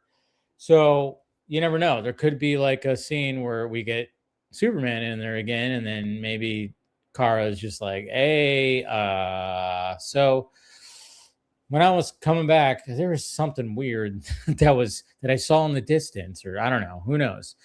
When my ship was coming back to Earth, I saw something in the distance that looked a little, I don't know. It looked like a skull ship. They launch her, and Brainiac comes after and takes and preserves, Yeah. what he does. I think there's going to be some kind of tease. I mean, I don't know. It's going to be interesting to see how that works out. But yeah, when it comes to Spider-Man, I think, there's the trailer that came out. I think it was great. I thought it was a great trailer. I still think that they're hiding Daredevil. Not very well either. Yeah, I think they're still hiding Daredevil. Well, Chris is convinced Daredevil isn't in the movie. What? Who? Chris is convinced that Daredevil isn't in the movie. Yeah. I'm convinced that he is too. Because you have the hand. I mean, you have the hand, and how do you not have Daredevil? They're in prison. Guess who just got locked up? Yeah, who just got into prison? I think, and then people are even pointing out like even certain scenes with Frank. It's like, wait, the way that he's positioned in this frame, it almost seems like there might be somebody standing next to him. So it's like there's even that to it. But I'm very much looking forward to their dynamic. I know there was like a featurette that just got released that showed Bernthal and Holland talk about each other and how, obviously that they helped each other get the roles and they've known each other for a bit. And so I'm very curious to see obviously even like the director Crenton, like he said that there was many times where they were just like bouncing off each other and we just went, yeah, that was good. That was a good take because you guys are just so well, chemistry between the two of them was so well done that they were just bouncing off each other. So that's what's going to be cool. And that just kind of shows me, oh yeah, Bernthal's he's not just in it for one scene or two scenes. He's probably in it for, he's probably in it, I would say like a couple scenes, throughout the movie and then in the final act, probably, So it's not going to just be like, oh, it's not just going to be one scene or whatever. And no, I think it's going to be cool to see their chemistry for sure. Yeah. I hope so. I hope he's in the movie. I mean, but yeah, we'll see. Charlie Cox. Yeah, he's got to be in the movie. I mean, it's just when you have the hand, that's full on Daredevil, and he got introduced into live action because of Daredevil. Right. You know, I don't know. And then, did you guys see the thing that they changed when it came to Hulk? I've made seen him some a people little say bit that it like gray. Yeah, he made him a little more gray. I don't see it, but yeah. It was like, it was like a weird. I don't know if I could find it, but essentially, like when it came to the trailer, it was one thing, and then they released a GIF of that same shot, and he looks a little bit more gray. Now it could just be because the color grade is just, I don't know, but it's not even like that much of a fucking thing where it's like, okay, so the Hulk looks more gray, fine. And I know there's like a, that's there's like a, when it comes to like the shade of gray, it's like he's a little bit more of like, that Hulk is not just full of rage, like he still knows kind of more than just full on savage Hulk. I don't know. You guys can correct me on this. You guys are more like, the Gray Hulk, Joe. Yeah. I mean, he went through that era. Where he was a little bit more cynical. It was just a shift in Bruce Banner's personality. That was part of always what's been inside of him that creates the Hulk to begin with. And it was just a shift in personality when the Gray Hulk came around. So he wasn't the mindless savage. He was a pizza prick. But yeah. Yeah, so he's like not just like, So I mean, cool. But I think everybody's just happy that the fucking savage type of Hulk is back, because the Professor Hulk, it just kind of was like, it's fine. But I think they saw that people were going, we want Hulk smash, and they they show the clap. Yeah. They show that. I mean, they're showing all this kind of stuff where it's like, okay, yeah. But at the same time, we're kind of thinking that maybe, supposedly Jean Grey or whomever is controlling his brain to just kind of, throw off the little thing that's holding it back, holding the beast back. And so, that's what's going to be an interesting scene too. But I mean, I thought that was a cool shot where it's like, you got a bunch of debris falling down with Spider-Man just, diving down. And then you got the Hulk like in the middle, like all webbed up, in the debris. It looks pretty cool. It's a cool shot. So that's a cool shot. And even like the shot when it comes to the hand where he's just shooting web all over the place, doing like a spin thing. When he's spinning on the ninjas. Oh yeah, that looked pretty freaking sweet too. Our skeptic, thank you for the $5 super chat on Polymarket. You can bet what if films our T-score will be. What's stopping a film critic from betting? See, that's you can do it on Calci too. You can do it on Calci. I did it on Calci as well. I did that with Mortal Kombat, and I made money off of Mortal Kombat. See, that's the thing. We are in this age. We were talking about this even before you came on. It's like, Phil, is like the fact that it, there's so many betting things you can bet. Yeah. You just bet on everything now. Yeah. And you're watching a podcast, and in the middle they're like, oh yeah, hey, you got DraftKings, you got Kashi, you got all this kind of stuff. I lost money on Scary Movie. Oh, that was my fault. How? So for shits and giggles, I thought it would get a high Rotten Tomato score. I thought it would get like 70%. It ended up getting like fucking 29%. I was like, well, I'm out money. It was, it was a fun bet. I bet like $10-15 and my max payout would have been like, had it actually gotten that high of a Rotten Tomato score, I could have seen like 250 on a return. Yeah. But the critics have failed me once again, as they tend to. I do have money on Supergirl though. Yeah, I think it's going to have a positive score for sure. Yeah, I think it's going to have a better score than Superman. Yeah, and I think from just the internet reactions, there was a lot of people that said, I mean, it looks like it's shot better than Superman. It looks better than Superman. Even the action, and everything, and that's good. That's the way it should be. Different director. It's not James Gunn.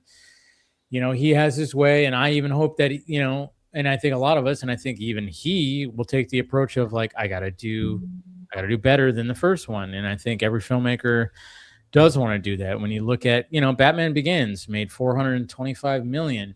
And when you look at that to Dark Knight, there is a significant change of like, oh yeah, this feels different. This feels definitely different. Nolan like grew as a filmmaker, and it was like, oh yeah, this is going to be a bigger scope. Batman Begins was smaller, and this was before Nolan was even like a name to people. And so when you watch that, it's like, yeah, it's a smaller scope. It almost like, it's not as, and then even his approach to how Batman fights and just the way that, it was great ideas that he put in there, but it was smaller in scope. Dark Knight was bigger in scope. You watch that opening scene, and then even when it comes to Dark Knight Rises, that opening scene was even crazier too, because they're like, oh yeah, we're going to crash a plane. All right. So, you always want the filmmaker to get better. And I hope that James Gunn, when it comes to Man of Tomorrow, it's like, all right, learn from what didn't work in the first one, learn, and then like, all right, let's get better. Let's make the scope a little bit bigger, and let's make it a little bit less this, more this, and do all the stuff. And I think Craig Gillespie coming in this, it's like, yeah, people say, oh, he's just making another studio movie. It's like, yeah, no, he's putting a spin on it, but he's not a name. Even though he made a Cruella movie, which probably should have fucking tanked, because this was a prequel to a Disney villain, and he made it work, and it ended up making a pretty good fucking, good amount of money. I didn't see it. And then when it came to I, Tonya, that got Margot Robbie nominated for a bunch of shit, right? She was nominated for a bunch of stuff. I don't know if she won anything from it, but I know she got nominated for a bunch of stuff. I'm like, so yeah, he doesn't have like the biggest resume, but he's got two pretty big movies that show the range of like, he did a studio movie that made a bunch of money, and he did a small movie about a very controversial thing that happened in the 90s with a superstar, and got her nominated, and people praised the absolute shit out of that movie. So that's why when I see the disrespect to Gillespie, when everybody's just going, oh, look at James Gunn, I'm like, it's James Gunn's just producing it. And I know he had some of his fingers dipped into it. He helped. He's the head of DC Studios. It would not be a good idea if he didn't have any of his hands in it. Like, that's not what a studio does. A studio head is going to have some fingerprints on it, because that's what they do. They have an opinion on it. It's their studio. Yes, exactly. But I was when I saw Verizon oh, James Gunn's Supergirl, I went, what the fuck? Variety said that when they first when they released their article about the reactions to Supergirl, they said like the reactions to James Gunn's Supergirl, and I went and I immediately quote tweeted, and I was like, the disrespect to Craig Gillespie. And then probably about 15 minutes later, they corrected it and they just said Supergirl in James Gunn's DC world. And I was like, better, good job. At least you corrected it. But the fact that they initially wrote James Gunn's Supergirl, I'm like, the disrespect to Craig Gillespie. This is a director that, he's making a big movie that could be a hit. It might not be a huge hit, but it could be a hit. It could be something that people would really like. Put his name out there, so then he can have that name. This is the guy who did Cruella. That was a hit. Come on, guys. Hi, Tonya. A hit. Sleeper hit, but a hit, And it just, I hate that shit. I don't know. I was just very annoyed by that. But what can you do? That's the thing. James Gunn's name is all over the DCU. And that's kind of like, when it comes to Kevin Feige, it's like, yeah, when he was doing the MCU, it's like nobody knew Kevin Feige. They just kind of saw his name casually throughout, credits. Yeah. But when you have somebody like James Gunn who made his name through that Marvel machine, now trying to do this universe, it's like, yeah, James Gunn's name is always going to be like, everything. And I'm not saying that's like a bad thing. It can be a good thing for people, but it could also just be like where it's people like just think that James Gunn is making every fucking movie or series. It's like one of those double-edged swords type yeah, things, it kind of is. It really is. And the big difference between the two, right, is that Kevin Feige got his start as a producer on the Fox X-Men films and has since then made a name for himself as a movie producer, but also one of the few producers in Hollywood who took comic book stuff seriously. Like, he took the source material seriously. I mean, for crying out loud, he snuck X-Men comics onto the set of X-Men for Hugh Jackman to read to get a better understanding of Wolverine. And then he brings in Jon Favreau years and years later to make the Iron Man movie.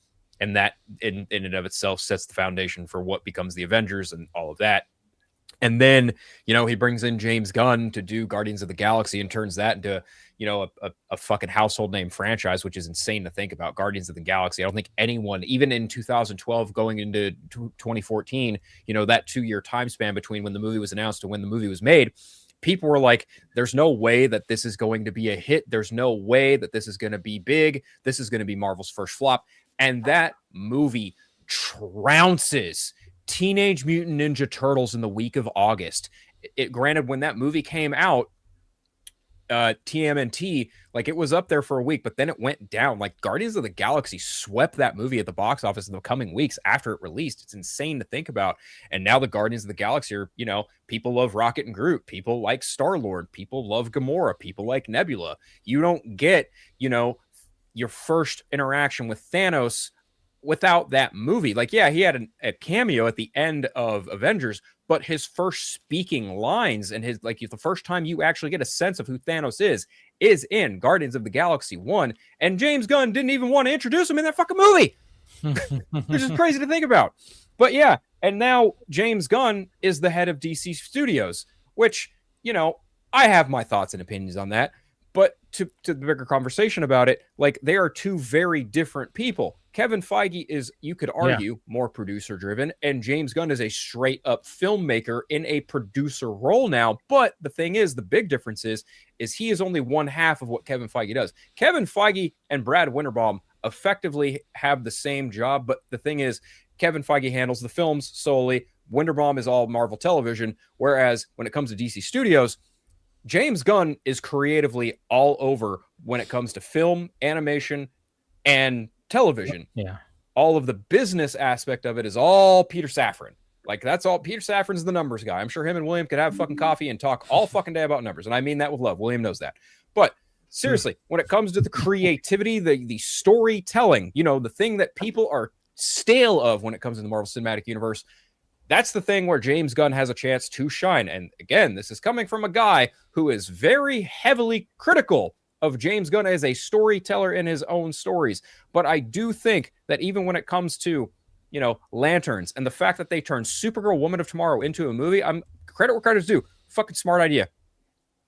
Credit where credit's due. If you think that script is good, and granted, he didn't fucking write it. He got someone else to write it. Cool.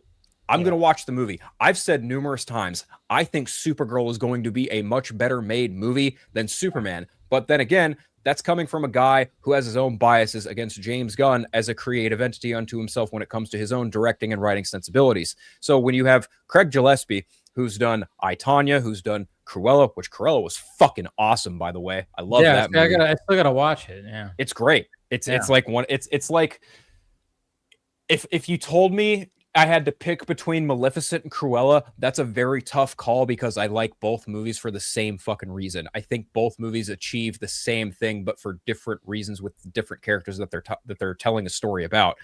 But if I'm being brutally honest, I kind of got to give it to Cruella because I love Emma Stone. I love 101 Dalmatians, and I love like that being kind of a prequel in a sense to that story, but also just the character study that it is of Cruella de Vil.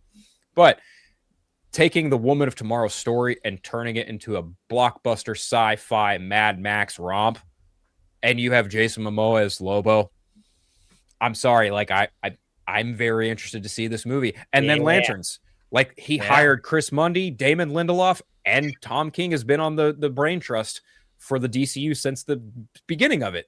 And I think that is probably going to be the best thing out of the DCU thus far, just because of who's attached to it creatively and the fact that, again, here's me being, oh, Phil fucking hates James Gunn.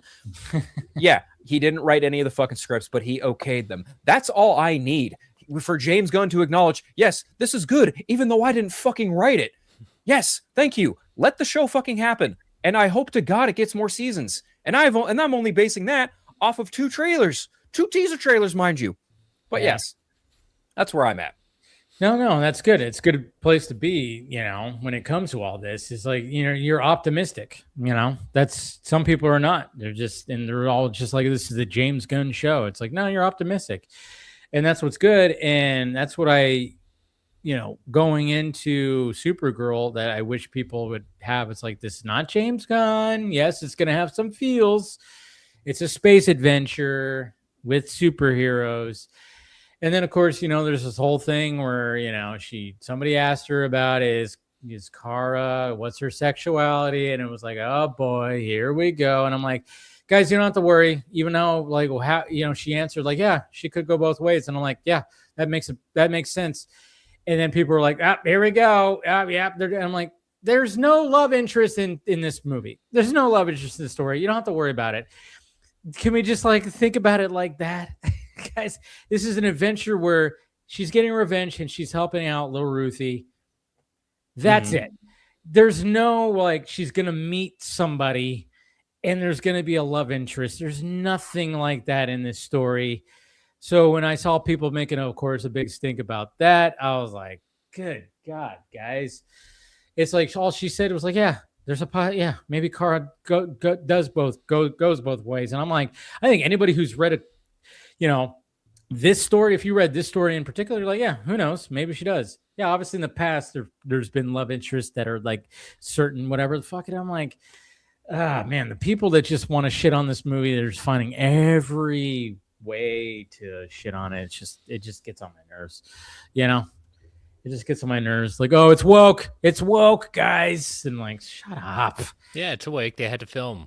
They were awoke for the film, filming about, I don't know. It's just like when I saw that whole controversy, it's not even controversial or anything like that. It just, I saw somebody that was complaining about when they were talking about in that featurette where they're like, oh yeah, we go to these different planets and we have different languages. And it shows Kara doing a yelling language. She just goes, ah. And somebody was like, it's a yelling language. And I had to respond. I'm like, you're okay when Chewie did it. Right? I'm like, Chewie's language is nothing but, you're okay with that? No, that's hey, fine. You know what? If we're going to go original, they were okay when Tarzan did it. All right? Let's be fair. Credit where credit is due. Tarzan. And it was funny because that response got a lot of traction because people were like, yeah. Because this person is looking for every way to shit on the movie. But I'm like, but wait a minute. One of our favorite Star Wars characters literally had a yelling language, which didn't really make sense of how do you understand? How does even Han or anybody understand Chewie? We just accepted it. But I'm like, but you're making fun because she speaks to an alien and goes, like that. It's like, it's the same fucking thing. It's like, who cares? Fictional characters. I thought that was funny because I immediately saw that. I was like, wait, Chewie does the same? And I responded, and I love that. It was like, my response got a lot of traction just because it was like, yeah, what the fuck? But again, people are just looking for any reason to trash this movie. Yeah, what can you do? It's whatever. We're all seeing it. We're all going to have fun with it. We're all seeing Spider-Man. Oh, use that word again, fun. Death Wish. Yeah, I know, right? Shit, damn it. Yeah. But anything else with Spider-Man? We don't think he's going to turn into Man Spider, right? He's just... I don't think so, but yeah, I think he could have a dream sequence of it, but I don't see him Man Spidering out.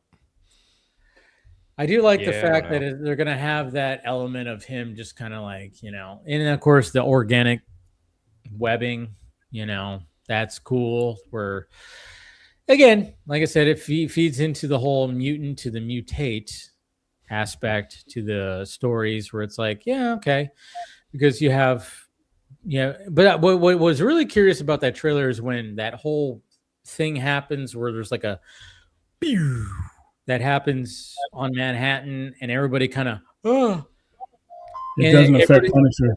It doesn't affect Punisher, who does not have a superpower.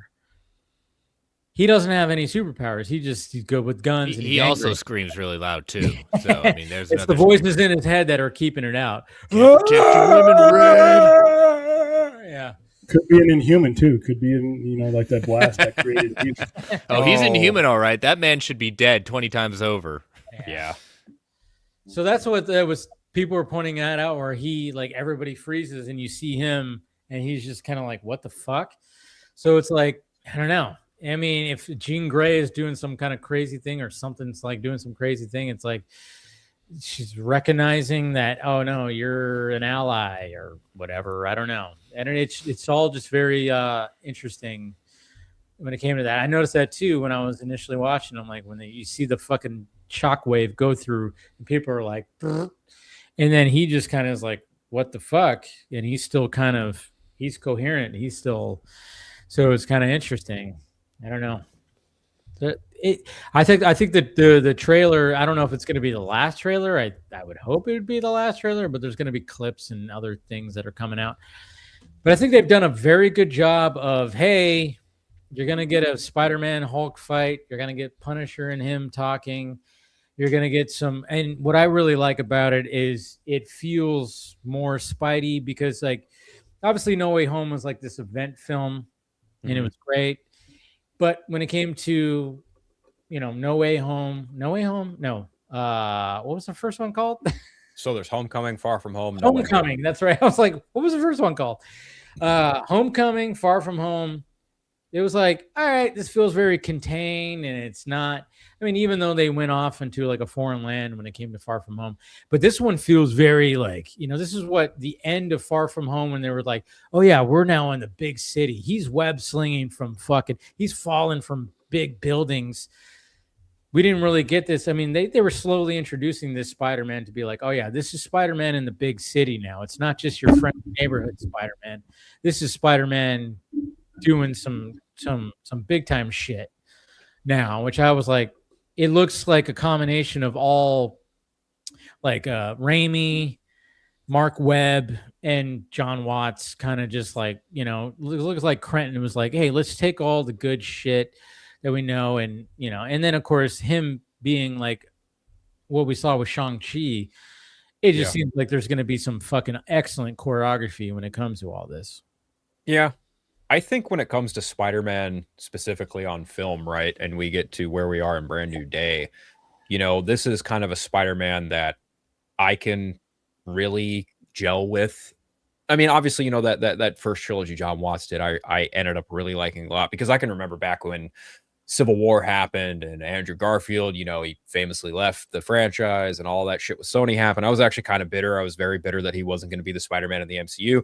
But then that kind of gets rectified in No Way Home, where you have all three of the Spider-Man, which is just like a fucking feast in and of itself if you're a Spider-Man fan. But this movie specifically, every time I watch it, I'm just kind of thrown back to, a young kid at my grandmother's house watching, Batman animated series and Spider-Man the animated series, because this feels like, a Peter who's in college, and he is in college by the looks of it, even though he's even just posing as a student because he sees Banner. Yes. Right. There's that.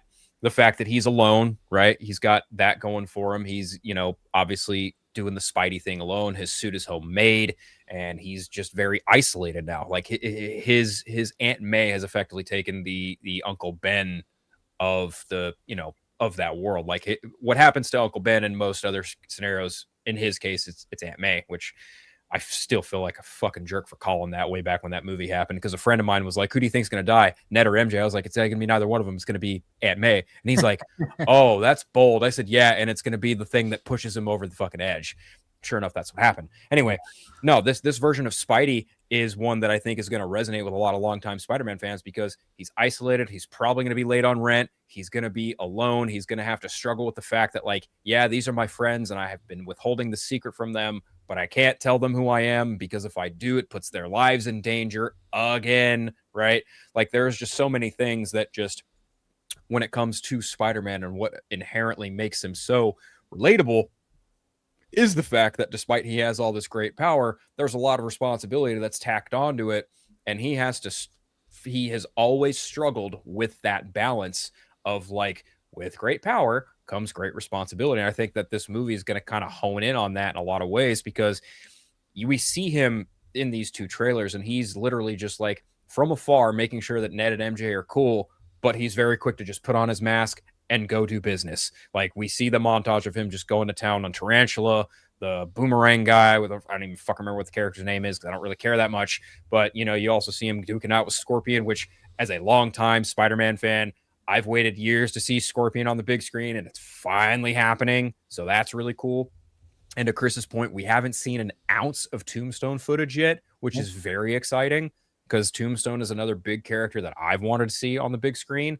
So yeah, there's just a lot of things like as a longtime Spider-Man fan, I think this movie is going to check off, coupled with the fact that he's going to fight the Hulk. He's going to have, his encounters with the Punisher, things that have happened in comics before. And I'm very excited to see how they homage and honor those elements from the comics, because that's definitely one thing that you cannot strike against Marvel Studios. Marvel Studios goes out of their way to avidly honor those moments, those panels, those splash pages that make these characters feel so larger than life and so iconic in so many ways. And I can't wait to see how they do it with Spider-Man Brand New Day. More also, obviously, with the way Marvel does their storytelling, what happens after Brand New Day? What's the next thing that happens with Spider-Man following this movie? That's what I'm very curious to see about walking out of it, because when it came from like going into Homecoming to Far From Home, I walked out of Homecoming like, damn, I can't wait to see where they take Spider-Man next. And at the end of Far From Home, you get that reveal of like,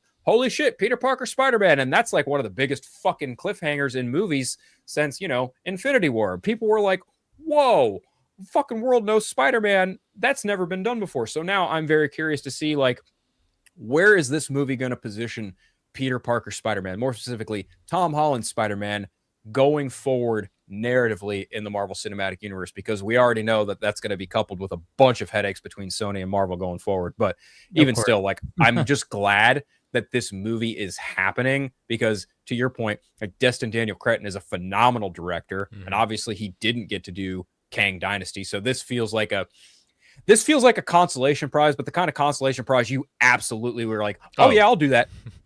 This is like Nolan not being able to do Troy. It's like, hey, we'll give you Batman, and it's like, it's like, oh yeah, Crenton didn't do King Dynasty, which is going to be, was supposed to be like it was going to be the big next Avengers movie, and then it's like, yeah, but we'll give you Spider-Man, and it seems like he's nailing it. Like, oh no, I get to do Spider-Man. Oh no. Oh shit. And yeah, I know it's that. And you're, the fact that No Way Home came out in 2021, end of 2021. That's crazy to think about. So, and then this is in real time too. We're seeing Peter Parker like 5 years later, essentially. It's like, and we're seeing like and No Way Home did a good job of like, okay, how do we move him forward and how do we get him to this point? And now when you watch, like I said, this trailer, and then he's even going through another, like, hey, what is happening to me? Why is this kind of stuff happening? So, and the fact that this actually might be the longest Spider-Man movie. Did you guys know that the rumored runtime might be 2.5 hours? Oh, that's good. That's a Marvel movie a little bit above 2 hours. That's been a bit. Chris, remember, it's a Sony movie, not a traditional Marvel movie. Yeah, But I'm like, I mean, the fact that it's 2.5 hours, I was like, geez. I'm like, but at the same time, there's a lot in here. I mean, you're talking about a movie that is, like I said, we're catching up with Spidey. It's obviously the biggest Marvel character. We're catching up with Spidey after No Way Home, which was just an event film. We're seeing where he's at, and then you got other Spider-Man villains. We got so many. We're trying to maybe introduce the X-Men, and you got Punisher, you got Hulk. I mean, so here's something funny. I just looked up the run times for every Spider-Man movie. Spider-Man 2002, 2 hours 1 minute. Spider-Man 2, 2 hours 7 minutes. Spider-Man 3, 2 hours 19 minutes. Amazing Spider-Man, 2 hours 16 minutes. Amazing Spider-Man 2, 2 hours 22 minutes. Spider-Man Homecoming, 2 hours 13 minutes. Spider-Man Far From Home, 2 hours 9 minutes. Spider-Man No Way Home, 2 hours 28 minutes. Spider-Man Brand New Day, allegedly again, 2 hours 30 minutes. And then the animated side, Into the Spider-Verse was an hour 57. Across the Spider-Verse, 2 hours 20 minutes. So yeah, technically Brand New Day is, if it is, but it's not gonna, you're not going to feel it. You're not going to feel it. Right. Right. Exactly. But I mean, again, like No Way Home had a lot of things in it. You had 3 Spider-Men. you had Doctor Strange, you had a bunch of stuff, that was going along with it. So like, yeah. Well, it's also a movie that had to pivot a few times due to scheduling changes, script changes, things like that. So I like the idea of, we saw what Daniel could do with Shang-Chi, an individual character, a character that is not as well known to the general audience, and now it's like, you proved yourself. I mean, he's proven himself before, but that one, like, there he goes. Let's give him even a bigger character at this point, as a director that you see the images that are coming out from the still shots and like taking comic book images and putting on the screen to, like you said, to honor the legacy. But what, kind of going back to, Jean being, if Sadie Sink is Jean Grey, whatever, people saying, oh, she's a villain. No, she's not the villain. Yeah. Something's happening. Something, like, it's making you think there's a villain. Like, there's going to be a pivot. As we said, we haven't seen Tombstone. We do not know who's in control of the hand. Where is the hand coming from in this? Like, that's one of the questions that I don't see too much answers. Like, you see the hand in there. Where do they fit in this equation right now? We don't know yet. That is $1 million question. It's like, why is the hand in there besides cool fucking fight sequences? But it's like, there's got to be a reason why they're Daredevil. We all know why. Daredevil. They're probably in the prison to kill Daredevil, and Frank knows that. He saved Murdoch before, so there you go. That's what happened. And then Spidey's going to go in and save. Only Frank can protect his women. Can't protect your women, Red. Yeah. But I think Spider-Man sees him as what the public sees him as, and he intervenes, and that's But then at some point he comes back to Frank in the movie because he needs him. I think he needs him. I think Banner and Punisher are kind of like two sides of the same mentorial coin for Spider-Man in this movie, because obviously you've got Banner being there for Peter and having to, figure out. It's very clear that Banner is going to find out that Peter Parker is Spider-Man, obviously. But as for Frank, I think Frank's going to be there to be like, look, kid, you've got these fucking spandex on for a reason. Like, don't be like me. Be you. Do the thing, but you get in my way, I'm going to fuck your shit up. I think there's going to be an aspect of the story, too, that, because obviously Bruce, he has that device on him that keeps his powers, like, away. I think that even Peter is going to be like, he's going to question whether he wants to have that as well, because he's lonely and he misses his friends. It's like he took it upon himself to be Spider-Man, but I almost think that he's going to get to a point where he's questioning whether he wants to keep on doing it because of the loneliness factor or whatever. I wouldn't be surprised if they tackle that. Oh yeah, him and Banner. Yeah, I think that's very present. When you see that a lot in the trailer footage, where we're seeing like it's very like the internal look of the eyes and the like all he is Spider-Man right now. I'm very I said this last night that I want to see like what is he doing to live. Like in the sense of like he's got to pay for an apartment, he's got to do something. He's not like he can't live off Tony Stark anymore or anything like that. Like he's on his own. So, but he doesn't know he went from having everything to having absolutely nothing, and doesn't understand how to deal with that. He's literally lost everything and everyone he's cared about to his own choice to do what was best for the time, and realizing I didn't realize the ramifications of that decision, and doesn't know how to even be a person around the people who he was protecting. I could see a moment in the movie, even in the comics, like Hulk remembered who Peter was. Banner didn't. Like even Hulk says, like, I remember puny Banner doesn't understand, can't. But I could also see Jean being responsible, or Rachel Summers, whoever we're calling Sadie Sink's character, being responsible for breaking the spell over MJ. I do not see an idea of MJ not necessarily keeping this secret beyond a movie or two. I could see that spell being broken, at least for her. She's Madam Web. That's who Sadie Sink is. Oh, there you go. And he disappears right then. He just wanted to come in. He wanted to drop that bomb. Except it's not. Oh man, there's two Madam Webs. There's the original Madam Web, and then there's also the second one in the red coat. Fuck, which one is it? That was Spider-Woman. That you're right. I'm trying to remember which one though. It's black costume it? one. I'm almost right. positive. Yeah, it's the one. It's the one Sydney Sweeney played in the comics. Like because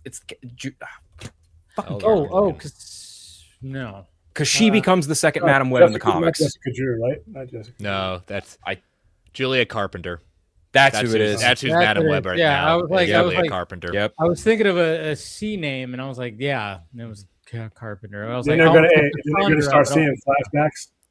All of a sudden, you're going to see Madam Web flashbacks get folded into the multi. And then Adrian Toomes is going to say, like, I feel like this has something to do with Spider-Man. Yeah. And Adam Scott's going to show up in a dream that Spider-Man has in Brand New Day as Uncle Ben. That'd be fucking cool. movie. Oh my god. Oh, there was potential with that movie, but man, I've seen some bad comic book movies. The potential was the Terminator Yes. idea for that movie. Yes. That was Yes. the potential. The original idea. Yeah, the original That was idea. the potential. That was the potential. awesome. But when they threw that out, oh fuck off with this. Because they're pussies. Yeah. Because they're pussies. Marvel had no control. If people go to Marvel, Kevin Feige didn't have shit control over what they do with the IP that they own. They pushed out because they're afraid that in the shadow of the Tom Holland Spider-Man that they can't do shit with the IP that they own theatrically, which is get out of the captain's chair if you can't be a pussy. Either put somebody in that decision-making process that can go forth with this or something, because that was what they intended. They intended to introduce a scenario in which their Spider-Man, they could write their stories, which would have been fine, but they wussed out, and you could tell that movie was butchered, dude. The ADR, everything in that movie was butchered. I have a question for everyone here. In your humble opinion, what is the absolute worst superhero comic book film you have ever watched?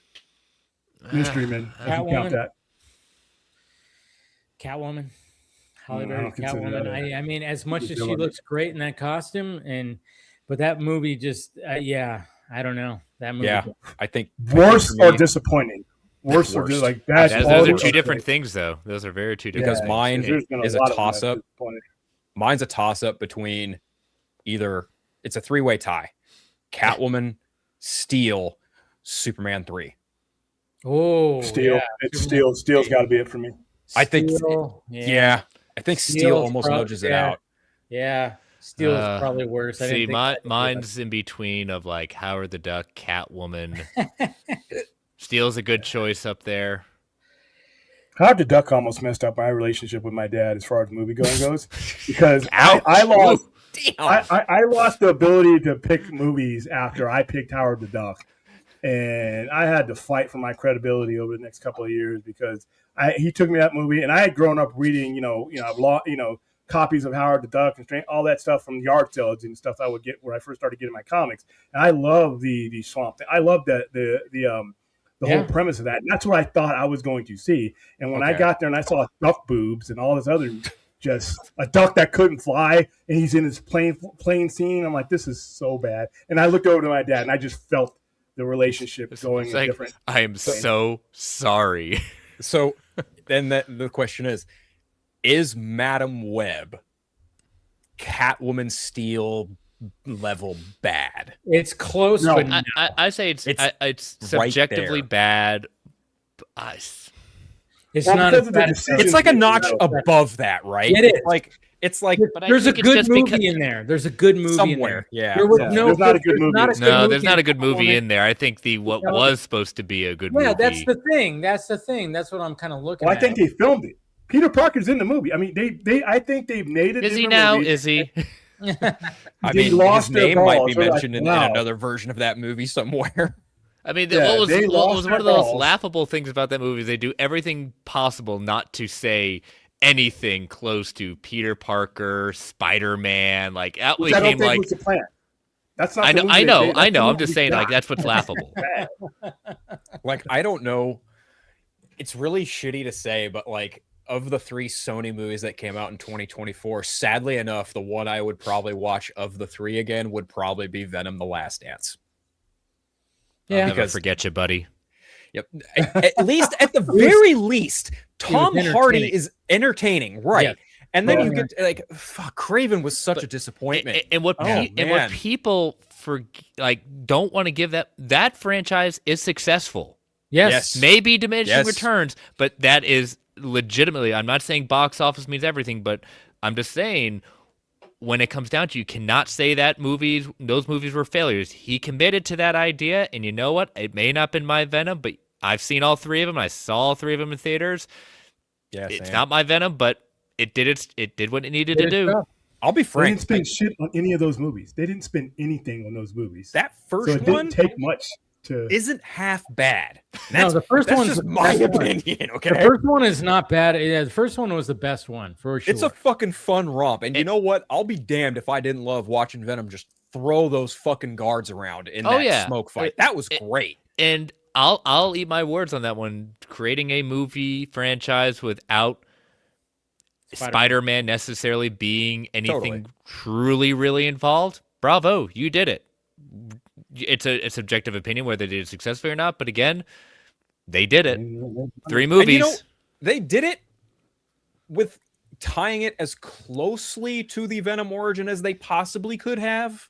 Heck, they even gave us an idea of Null. Yeah. They gave us Null. They didn't give us an idea. They gave us Null. Yeah. I don't know. He was there. He was there. That's a different street.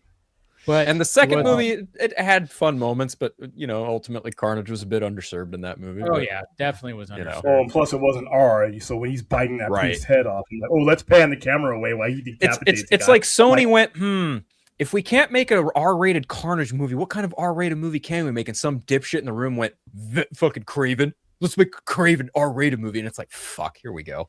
Yeah, that was dumb. That movie was just a sandwich. It's just poor management.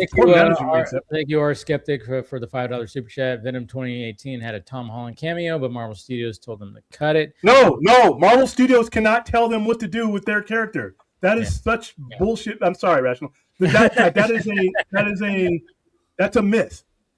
I don't know about that because when it came to Captain Marvel and Dark Phoenix had a plot and premise predicated on the Skrulls. Then Disney bought Fox, and when that whole merger was even happening, but here's the thing though, Fox was still technically their own entity. Even though that they were getting ready to be bought by Disney, they still had full autonomy to do what they wanted to do. They just happened to listen to Marvel and go, okay, fine, you guys are going to fucking own us anyway. But even still, it doesn't matter. Fox was still their very own entity up until the release of the movie. The relationship with Sony is not the same. They told them they couldn't outright use characters. Sony said, no, you're not using this character. So Sony, in that particular instance, they can advise, but Sony can tell them to go fuck off, and they will be within their rights. Guess what? If that's we won't know because we weren't in the room. Yeah. That's just bottom line. I'm not trying to diminish what you're saying because you're absolutely right. But at the same time, it's like if they did shoot a cameo with Tom Holland in that movie and Marvel Studios told them to cut it, there's probably some contractual or legal something that Sony probably gritted their teeth, bit their tongue, and went, "Fuck it, fine, okay." I don't know. You know what I think is the more plausible? Sony just said, okay. Sure. Because it's the Marvel machine. It's like, of course we're going to be doing that. Legally, they could say, go fuck yourself both ways. Because look what happened. What happened in No Way Home. We had a post-credit scene with Tom Holland's Venom, Yeah. I mean, yeah. See, that's the thing. It's like that went nowhere, which sucks because everybody was like, "Oh my god, is it going to happen?" Really I don't know. Cool. So Tom Hardy's apparently doing like an animated Venom movie, and I also wouldn't rule out. I would not rule this out. There's a chance that Tom Hardy's Venom could pop up in Secret Wars. Maybe. I hope so. Just maybe. But I don't know. Yeah. Okay. That is not no. Sony owns the Tom Holland version. So if they can bring in Andrew Garfield and No Way Home, all bets are off. I think Tom Hardy has a chance of showing up in Secret Wars. Is it a high chance? No. Is it a slim chance? Possibly. I would bet you a hot dog in San Diego that's higher than you think. I think it's going to be there. If it happens, it happens. It's a deadly win there. You never know what's in that hot dog. I know. No, actually, no. Those hot dogs are fucking bomb, Chris. Oh, okay. They're not healthy, but they're phenomenal. Listen, it's this movie, this Secret Wars, and this Doomsday. is going to be the odyssey of everything you've ever seen with Marvel. This is a goodbye. This is a reward and a goodbye to everybody who stuck with them from 2000 all the way up till now and overlapped in all these generations. This is a card to you. This is a love letter to you. And I think everybody who's healthy enough to be in these next 2 movies are going to be in these movies. I think it's going to be a lot of fun. But Rational, you're wrong, man. Rational, Tom Holland's Spider-Man is solely owned by Sony. There's no joint. There's a joint agreement, but that ownership of that is all Sony. By the way, I keep seeing over Twitter. I don't know. I need to get off. I need to follow Phil there. That they're going to sell, and this is bullshit. I know it's bullshit. That Sony's going to sell the rights back to Marvel. No, there's more of a chance for me right here. But me growing moose antlers right now in front of you on your screen than that happening. Oh, there's no reason. Exclusive, One of them happen. Just kidding. No, that's like the funniest we're gonna have views go up. Let's do it. They never will. Yeah, Marvel's not going to pay the price that Sony should charge, and they don't need to. Everything that they need from Spider-Man, they already have in their agreement. And then there's too much money in it. Licensing, merchandise. Let me ask you this: merchandise. Do you know how much Sony got the rights to Spider-Man for way back in the day? Yeah, I guess dirt cheap. $7 million. Yeah, I thought that high. I thought it was much lower than that. No, $7 million. When Marvel was about to go bankrupt, they sold the film rights to Fox for Fantastic Four and X-Men, and Daredevil and a couple other characters. I think went to some other places. I think Blade was at Lionsgate. Hulk went to Universal, right? Kind of. Yes. Yeah. And Spider-Man ended up at Sony. No, you're right. New Line. You're right. I don't know why I said Lionsgate. New Line. You're right. You're absolutely right. But yeah, they sold, Stan Lee sold those rights, those various rights. And I think Paramount had a couple of the Avengers, and that's why Paramount ended up doing Iron Man, Thor, Captain America. But, they sold fucking Spider-Man to Sony for like $7 million. Now the rights have gone up to like, what? 700 million? No, I think close to $1 billion. It's like in the billions or something. Like that's how much they're willing to sell the rights for. Yeah, I don't know. And they're never going to sell. The only way. If you're in the Sony meeting, guy said, you know what? I got this offer for Spider-Man to sell for. I took a call. You open up that window, and that guy needs to go out of it. Because it's like that. You're costing your shareholders. It's like that meme of the dumbass employee saying something fucking stupid. And the next panel is just them being ejected out the window. Yes. Yeah. No. The only way that Sony ever sells Spider-Man is if they are on the verge of bankruptcy. That's the only way you will ever see them ever sell it back to Disney. And Disney, they can play the long game. They don't give a fuck. They are, granted, they're still in debt from the whole Fox acquisition, but still, they're churning out. Toy Story just came out. I guarantee you that is going to be one of their biggest hits of the year. And again, I'm shocked they did not attach an Avengers trailer to it. But hey, I'm fucking. That is weird. Yeah, why didn't they do that? That is unexpected. But yeah, and plus they put in $38 billion in parks. People don't forget Disney makes their money primarily through those parks. So these movies are like something that goes into the food chain of the parks. But yeah, that bankruptcy thing in the mid '90s. I was a young store owner in the mid '90s when you could line your bird cage with the books that weren't selling across the store. All the speculator stuff that went, the chromium covers, all that. Everybody started ordering everything. Diamond was taking advantage of all that. And then it was like the housing bubble and the .com bubble. It's exactly pretty much what it was, but in the form of comics. And Marvel was literally, Michael Jackson almost bought Marvel, the entire Marvel. He almost bought the Marvel. And it was pretty bad. And then DC was going through it too. If it wasn't Batman, it wasn't selling. And then they overprinted Batman in the mid '90s. They overprinted Batman, and then even though that book was doing well, the value. And back then, it was your half of what you made as a store owner was your outright sales from off the shelf, right?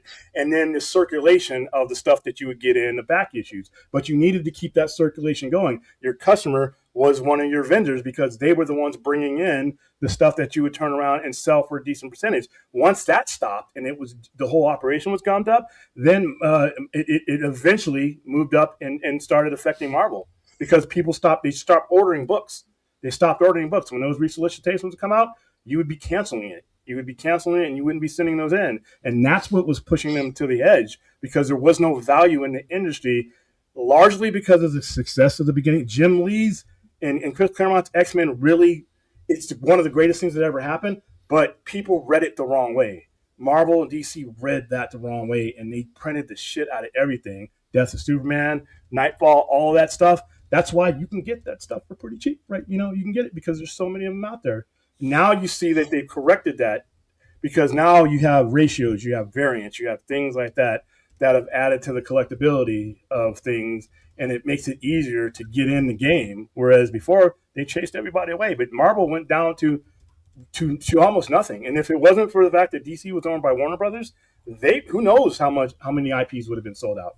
That's the only reason why you don't have a bunch of different companies owning some of DC's bigger IPs, because they were backed by Warner Brothers. That's what's crazy too, is like Marvel was able to build this crazy studio and all these movies not having their big characters. To not have Spider-Man, their biggest character, to have him be introduced into a movie 10 years after the first movie is kind of crazy. And you have DC who has all their characters, and it's like it's like they had like a different take on it, and then they didn't want to go with that take because they saw what was happening across the street. It just sucks. Just sucks that that's the case. It's like does. And it's funny because Zack wanted to do his thing. Well, they wanted Christopher Nolan to be like, hey, can you take the approach what you did with Batman to Superman? He's like, no, but hey, how about the Watchmen guy? He can do it. And he did it, but again, wasn't what they were wanting. And it's like, it's like, if anything, it's like, if they were to go back, it's like, you should have somebody, like, you should have your main timeline, and what Zack was doing is Elseworlds, see what works better. And I think people would actually appreciate what Zack was doing because it was different. You guys want different.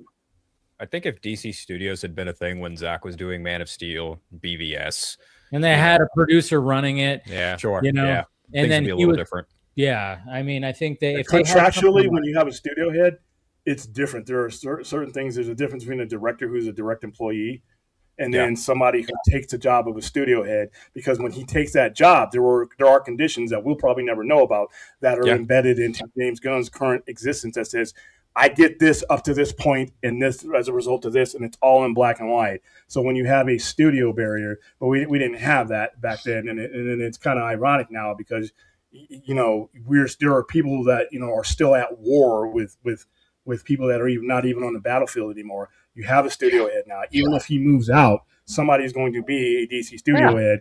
Whoever comes in is going to hopefully be under a long-term contract, so you don't have to worry about every year what kind of stuff he's going to be putting out. And that person is going to be shrewd as well. He's going to be like, okay, if you're signing me for this, you're not going to fuck with me until here. So I get this amount of movies. I get this amount of runway before you step in. And then if the results are this, you step even further back.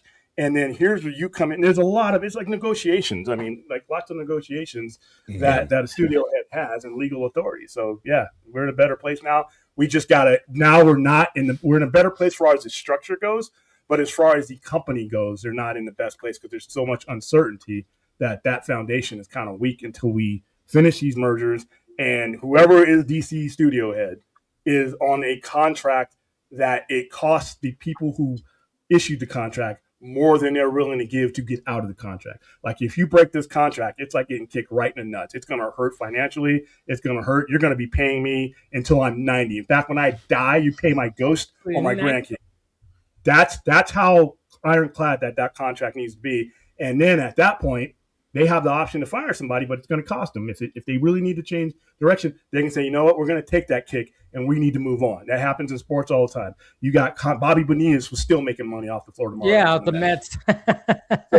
so you can structure things and do that. But at least now, if I'm a customer and I'm wanting to buy into your product, I'm like, okay, I can buy in for an amount of time. And then, like I said, his creative process, whoever's creative process, shouldn't be affected by an open-ended, maybe I'm going to be here in 3 years. And everybody says, oh, they're never going to get rid of it. Get the fuck out of here with that.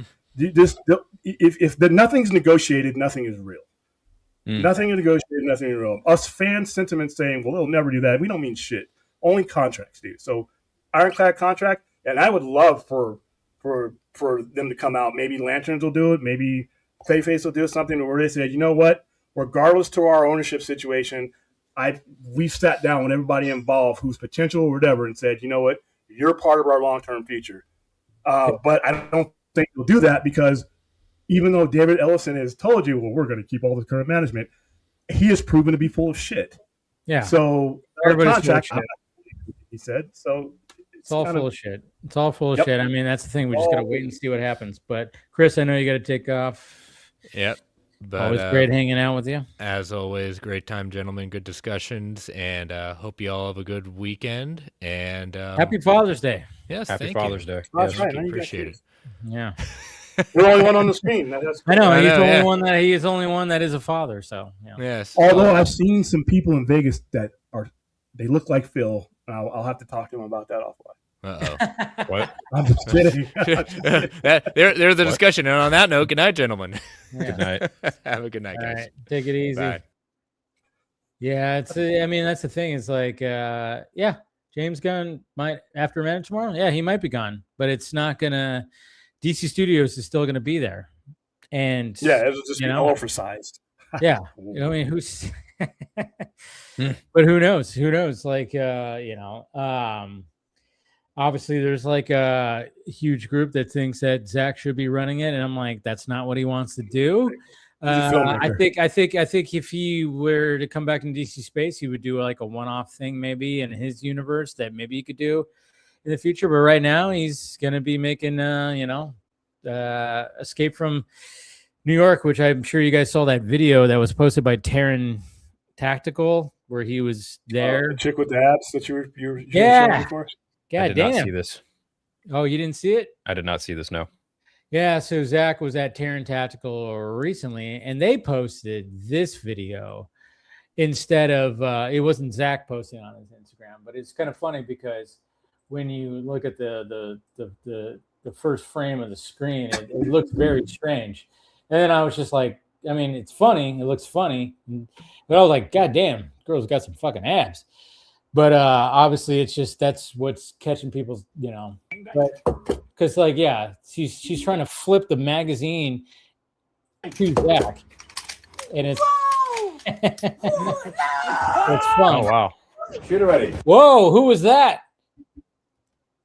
Oh, that's what people were like. What the fuck? But it's okay. We'll get that to. We'll get to that in a minute. Ready. Stand by. Bang, bang. Bang. I was expecting you to throw the mat. Oh. Bang, bang. That was sick. Zack attacking. Bye. You see that? Go. Stand by. Go. Go. Go. Ooh, okay, that was a time.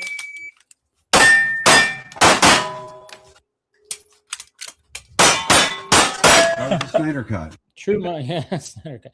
But yeah, so it was like, so they're showing like, Henry so Cavill. a lot of people were like, oh my god, and I'm just kind of going because what the caption said was from her was essentially settle. She put the caption of settle this debate. Should Kurt Russell make a cameo in Zack Snyder's Escape from New York?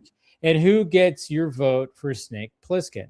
And I think what she wants Henry Cavill, because Henry Cavill's been too, and there hasn't been like videos that circulated, but I looked it up.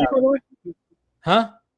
Who is she? I hadn't seen her until she was on the Taran video. Tactical. I mean, basically, she was the most that she's known for is Keanu Reeves. Trained Keanu Reeves to do the John Wick shit. Oh, okay.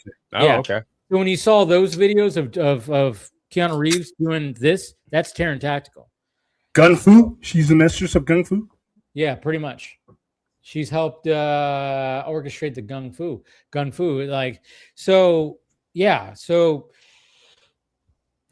Henry Cavill's been there. I looked it up. He did training for like previous movies. So I guess, I don't know. I looked and I was like, I don't remember seeing any of those videos, but apparently she had footage of Cavill there.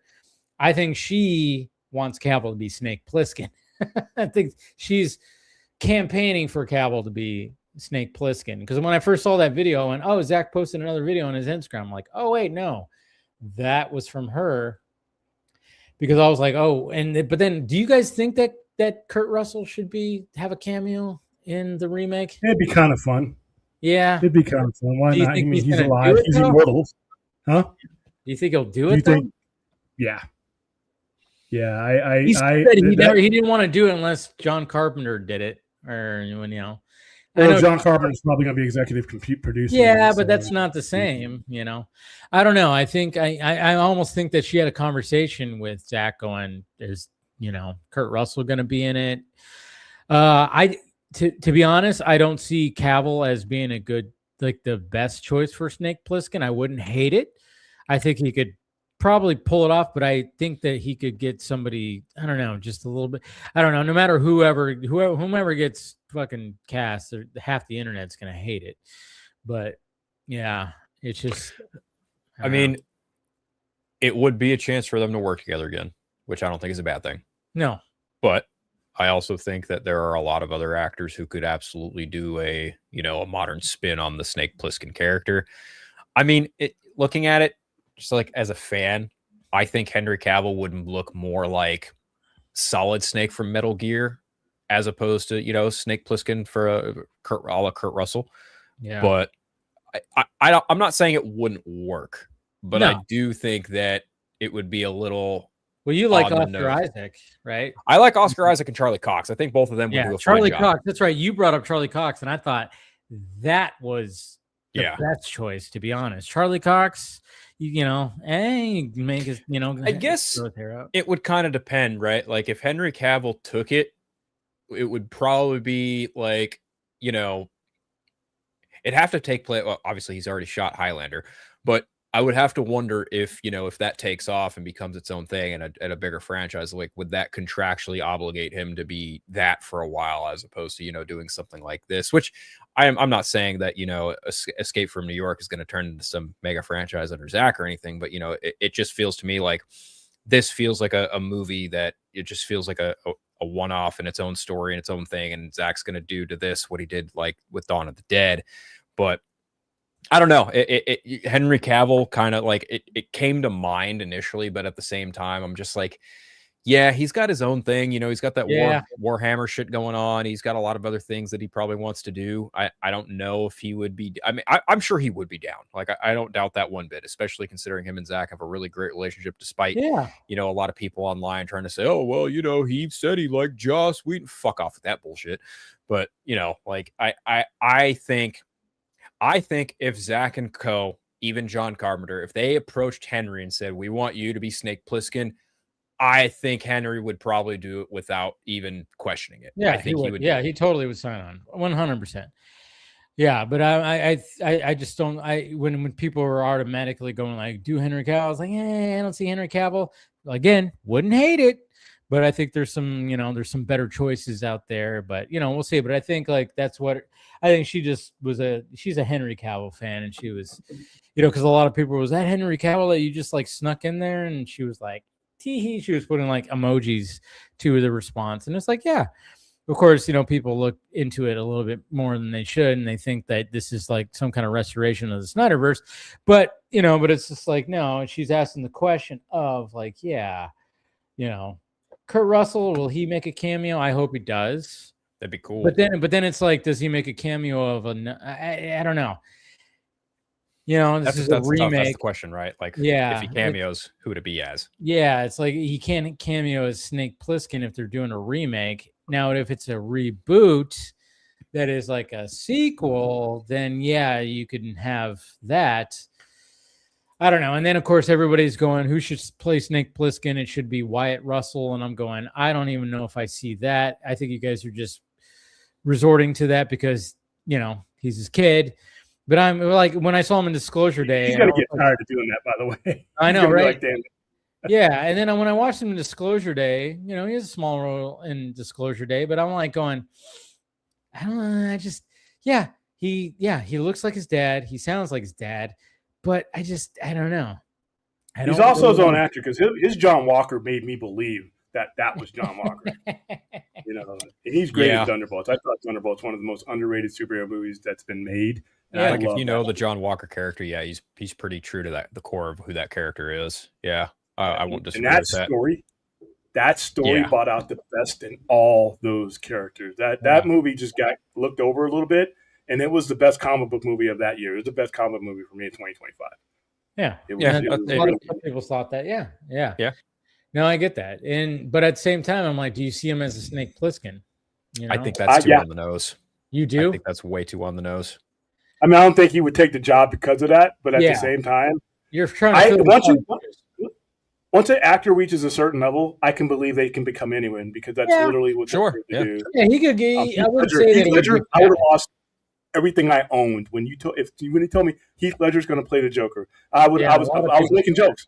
Brokeback Joker, I was making jokes. Oh yeah, until I saw that first trailer, and it wasn't even his face; it was his you voice. just heard the laugh. Yeah, and you've changed things forever. That first time I saw that, and he felt chill. And when you see him, he dominates that movie, and I'm like, this guy, the first night, dude. The 10 Things I Hate About You, dude. It had that in him. So every one of these guys, I think, has that performance in them. It just has not been asked of them. I think sometimes we judge actors and actresses on what their resume has been because that's what the person making the movie has told them, this is what I need from you. But if somebody else comes to them and says, I need this from you, maybe they can do that too. Well, to that point, a lot of that happened with Ben Affleck as Batman when he got cast initially. A lot of people were like, "Fucking Jersey Girl guy," or Reindeer Games, or fucking I wasn't. I didn't think he was gonna. I was like, Ben Affleck, really? So and this is I was like, okay, I was a fan of Ben Affleck because I liked the Kevin Smith movies. He was all in those, and I was like, I didn't hate. I just didn't see him as Batman, and then it just, when I saw people make mock-ups like Photoshops, and I went, oh wait. God damn, he looks a lot like he's got the chin and jawline. Yeah. I remember exactly where I was when the news broke. So I was at my mom's house. I was with my cousin. We were at a tabletop gaming store, and we were playing a campaign, and I casually pulled up my iPod Touch because back then we used to have things called iPod Touches that would connect to the Wi-Fi, and you could scroll and look at news on them and shit instead of our phones. And I remember just seeing the news. And another friend of mine who was another campaign, he was sitting across the way, and I just audibly said out loud, I said, Ben Affleck is going to be fucking Batman and Batman versus Superman. My friend Ed looked up and said, what? And we looked at each other and went, oh, that's interesting. And I remember a couple of my friends being like, the guy from fucking Jersey Girl, Mallrats, he's going to be fucking Batman. And I was like, yeah. Looks like it. And at first I was like, will this work? Yeah. And then I went and watched The Town and Argo. And I was like, yeah, this can work. I was at my mom's. I was doing laundry because it was a Sunday night that had happened. And I looked at my phone and I was about to leave too. I was done. We had dinner and everything. And then I went, what? I saw on my phone, I went, what? And my mom was like, what? And I was like, what? And I was like in disbelief. I was like, no, what? And I remember she was like, what? And I'm like, I couldn't even say. I was like, Ben Affleck is going to be Batman. And of course she was just like, whatever, but I was like, and then I went home and shot a video, and you can still watch. It's on my channel. I was like, I don't know about this, but then I saw people do Photoshops, and I started going, oh, wow. Yeah, he does have a good chin. He does have a good jaw. Oh, yeah. Yeah. The things that made it for me were like, obviously the movies that I mentioned, but also I started thinking about that too. Well, Zack made Man of Steel, right? And then when you think about what does a Batman look like in this universe with costume texture that mirrors what the Man of Steel costume looks like. And I'm like, well, there's no way it's going to look like anything like The Dark Knight. It's not going to be that costume in any capacity. And so I started thinking like, oh, Zack also did Watchmen. No, this is probably going to be like a very comic accurate looking Batman. Oh, yeah, it was like one of those things where it was like when you were in disbelief, and if you were a fan of if you weren't like just a full on hater, you just kind of went, oh yeah. And then of course, when obviously the first reveal of the costume, it was like, well, even before, holy shit, he did it. when he showed Kevin Smith the image of Cavill and Affleck next to each other before it even made public rounds, like Kevin Smith was like, it's his words, I gave Zack Snyder a fucking bear hug because he made Batman. And I was like, well, if Kevin Smith gave the fucking okay, then I'm pretty sure I'm going to give it the okay. And it probably was like those shots that we've seen, like the black and white shots or whatever. Yeah. Like, maybe even showed him the Wonder Woman in there too. But I mean, like, he probably was like, obviously Zach was going to show him because obviously Kevin Smith and Ben Affleck were like, are all-time friends. It's like, so he was like, I got to show your boy in the costume. And I'm sure like Kevin Smith was like, what the fuck? You did it. You did that suit. You did that's probably why he said it, like, oh yeah, I gave him a hug because he did, he gave him that suit. And now, I mean, let's face it, the BVS suit is just, I think we all can agree that it's still the best bat suit that we've ever had. Whatever you want about the narrative, the writing of, those movies and Zach and Terrio, I could give a rat's ass what anyone has to say about that. You cannot deny that suit is the most comic accurate Batman suit ever put to film. Period. Bar none. End of conversation. Sorry. Go on, William. No, it's all. No, go ahead, William. Yeah, it is. After Watchmen, though, I could, when I heard that this was what was coming down the pike, I never had a doubt of what we were getting from him from that point on, because that movie, he made the owl, who on his face, even on the pages, kind of looks ridiculous. He made the owl costume. He made the comedian, who, if you look at some of these are purposely, because it's Alan Moore mocking the superhero genre in a way that's kind of overt, and he made those costumes work. And so I'm like, there's no way he's going to fail at this is before I even saw it, and I think Watchmen is by far for me his best movie, like by leaps and bounds his best movie. Well, you know what's so funny about that? Super funny about that is also what he did with Ozymandias' costume. He, instead of like mocking the look of it from the book, what he did was he took a cue from the Schumacher era of Batman movies and gave Ozymandias fucking nipples on his suit because he was mocking superhero movies. That was the whole point of Ozymandias' updated costume in that film, was it was a tell on how ridiculous some of these costumes have looked over the years. That's why his suit doesn't necessarily look like Ozymandias' suit from the book, and why Jeremy Irons' costume from the Watchmen show much more looks like the comic accurate suit. But the reason why Snyder changed it for the film was because he made it was essentially, again, like just a tell and a funny nod at, like, see, these costumes have gotten a little ridiculous over the years. So I was a fan of it. I liked it. And what he adds to that movie, because when you're reading Watchmen, you can't hear you can't hear like the sound score. I was buying Watchmen off the shelf, so those songs, especially during the 80s portion, were resonant with me when he did, but those aren't in the book. You can't hear that. You can't see the atmosphere that he creates in that movie was really, I don't think people appreciate, of all his movies, that had to be the hardest movie to make. I know Zack Snyder's Justice League with the meddling and all that, but as far as like actual movie making without interference, that's got to be the hardest movie to make and get over, because of the fact that there's so much to put in a 2-hour and 45-minute movie. In the casting, Matthew Good is perfect for that role, and then Billy Crudup as Dr. Manhattan. And I'd never heard Dr. Manhattan before, but to hear him, and I could believe that that's what Dr. Manhattan would act like. That would be his demeanor, judging from what I read. So that's, to me, that's his best film. Yeah, indeed. We're gonna have to cut this stream off right now. I have been having internet issues, and you guys are choppy as all hell right now. So I don't know if no worries, choppy, but I don't know what's going on. StreamYard issue or an internet issue? Huh? Is it a StreamYard issue or an internet issue? I've been two mornings this week. I've had a speed issue with my internet. And all of a sudden you guys started being like choppy, and I went, oh shit. And then I'm running like a speed test, and I don't know if it's my equipment or if it's an area problem. I'm hoping it's an area problem, but it's just started happening right now, and you guys were just like choppy as all hell. So I don't know what's going on with it. I mean, I'm literally I'm running a speed test. It's at like 2 megabytes per second. Ooh. That's not good at all. That's not yeah, and I should be running at like 700. So I don't know what's going on with my internet, if it's my equipment or I might have to get a tech out here. But yeah, it's starting to run really bad right now. You guys were chopping in and out. I mean, that probably was chopping in and out too. And I was talking, I might be doing that now, but yeah, let's go ahead and end this right now. Huh?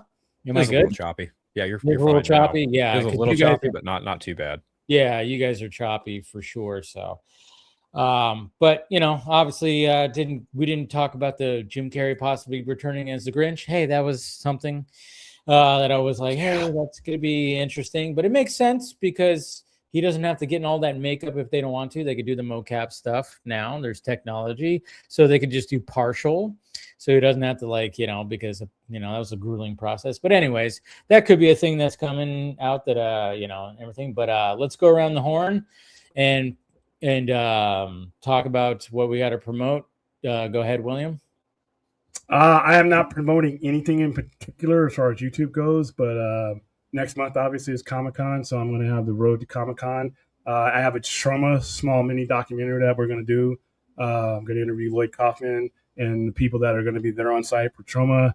And a couple other things. I'm going to start covering a lot more merchandise stuff the next couple of months. So a lot of my content is going to be more focused on like stuff that's on the shelf too. So look forward to that. All right. And Phil, what do you got? What do I have? I have a short about Absolute Batman number 21 out. That's on all socials, on everything. I'm probably not going to do a Kingdom Hearts stream next Friday because I actually have to work overtime. So that might not happen. It might happen. It might not happen. I'm not entirely sure about that. But I think another episode of the Eternal Night is going to happen soon because, obviously Absolute Batman 21 came out. And obviously there's also some advancements about the Batman Part 2. So that'll be coming here in the next couple days. Other than that, Pharaoh Threads, Instagram, Blue Sky, Twitter, TikTok. That's where you can find me and all my brand of bullshit. So yeah, and here every Friday, and obviously Council Creators every Wednesday. That's pretty much it. So thanks again, man. It's good to talk to you guys. Always great to talk to you. And Real Skeptic, I wanted to get to you. Your thing said if Gunn leaves, his creative team stay at DC. They probably would. Not. They might. Oh, maybe some of them will leave. Depends on what they negotiate. If they negotiate their tenure, and I mean, like I said, it's not. They're not just going to automatically leave or go. They're going to do what's in the best of their individual situations. But that all comes down to contracts and guarantees, and who knows who's going to give what. Indeed. All right. Well, thank you. Of course, thank you to Chris. Thank you, Phil. Thank you, William. And was there anybody else? Ronan. Oh, yeah. Ronan showed up for a little bit. So appreciate you guys. And yeah, sorry that I had to cut it a little bit short, but yeah, I'm just having some internet issues right now, but we still had a good discussion and everything. So we'll talk to you guys later.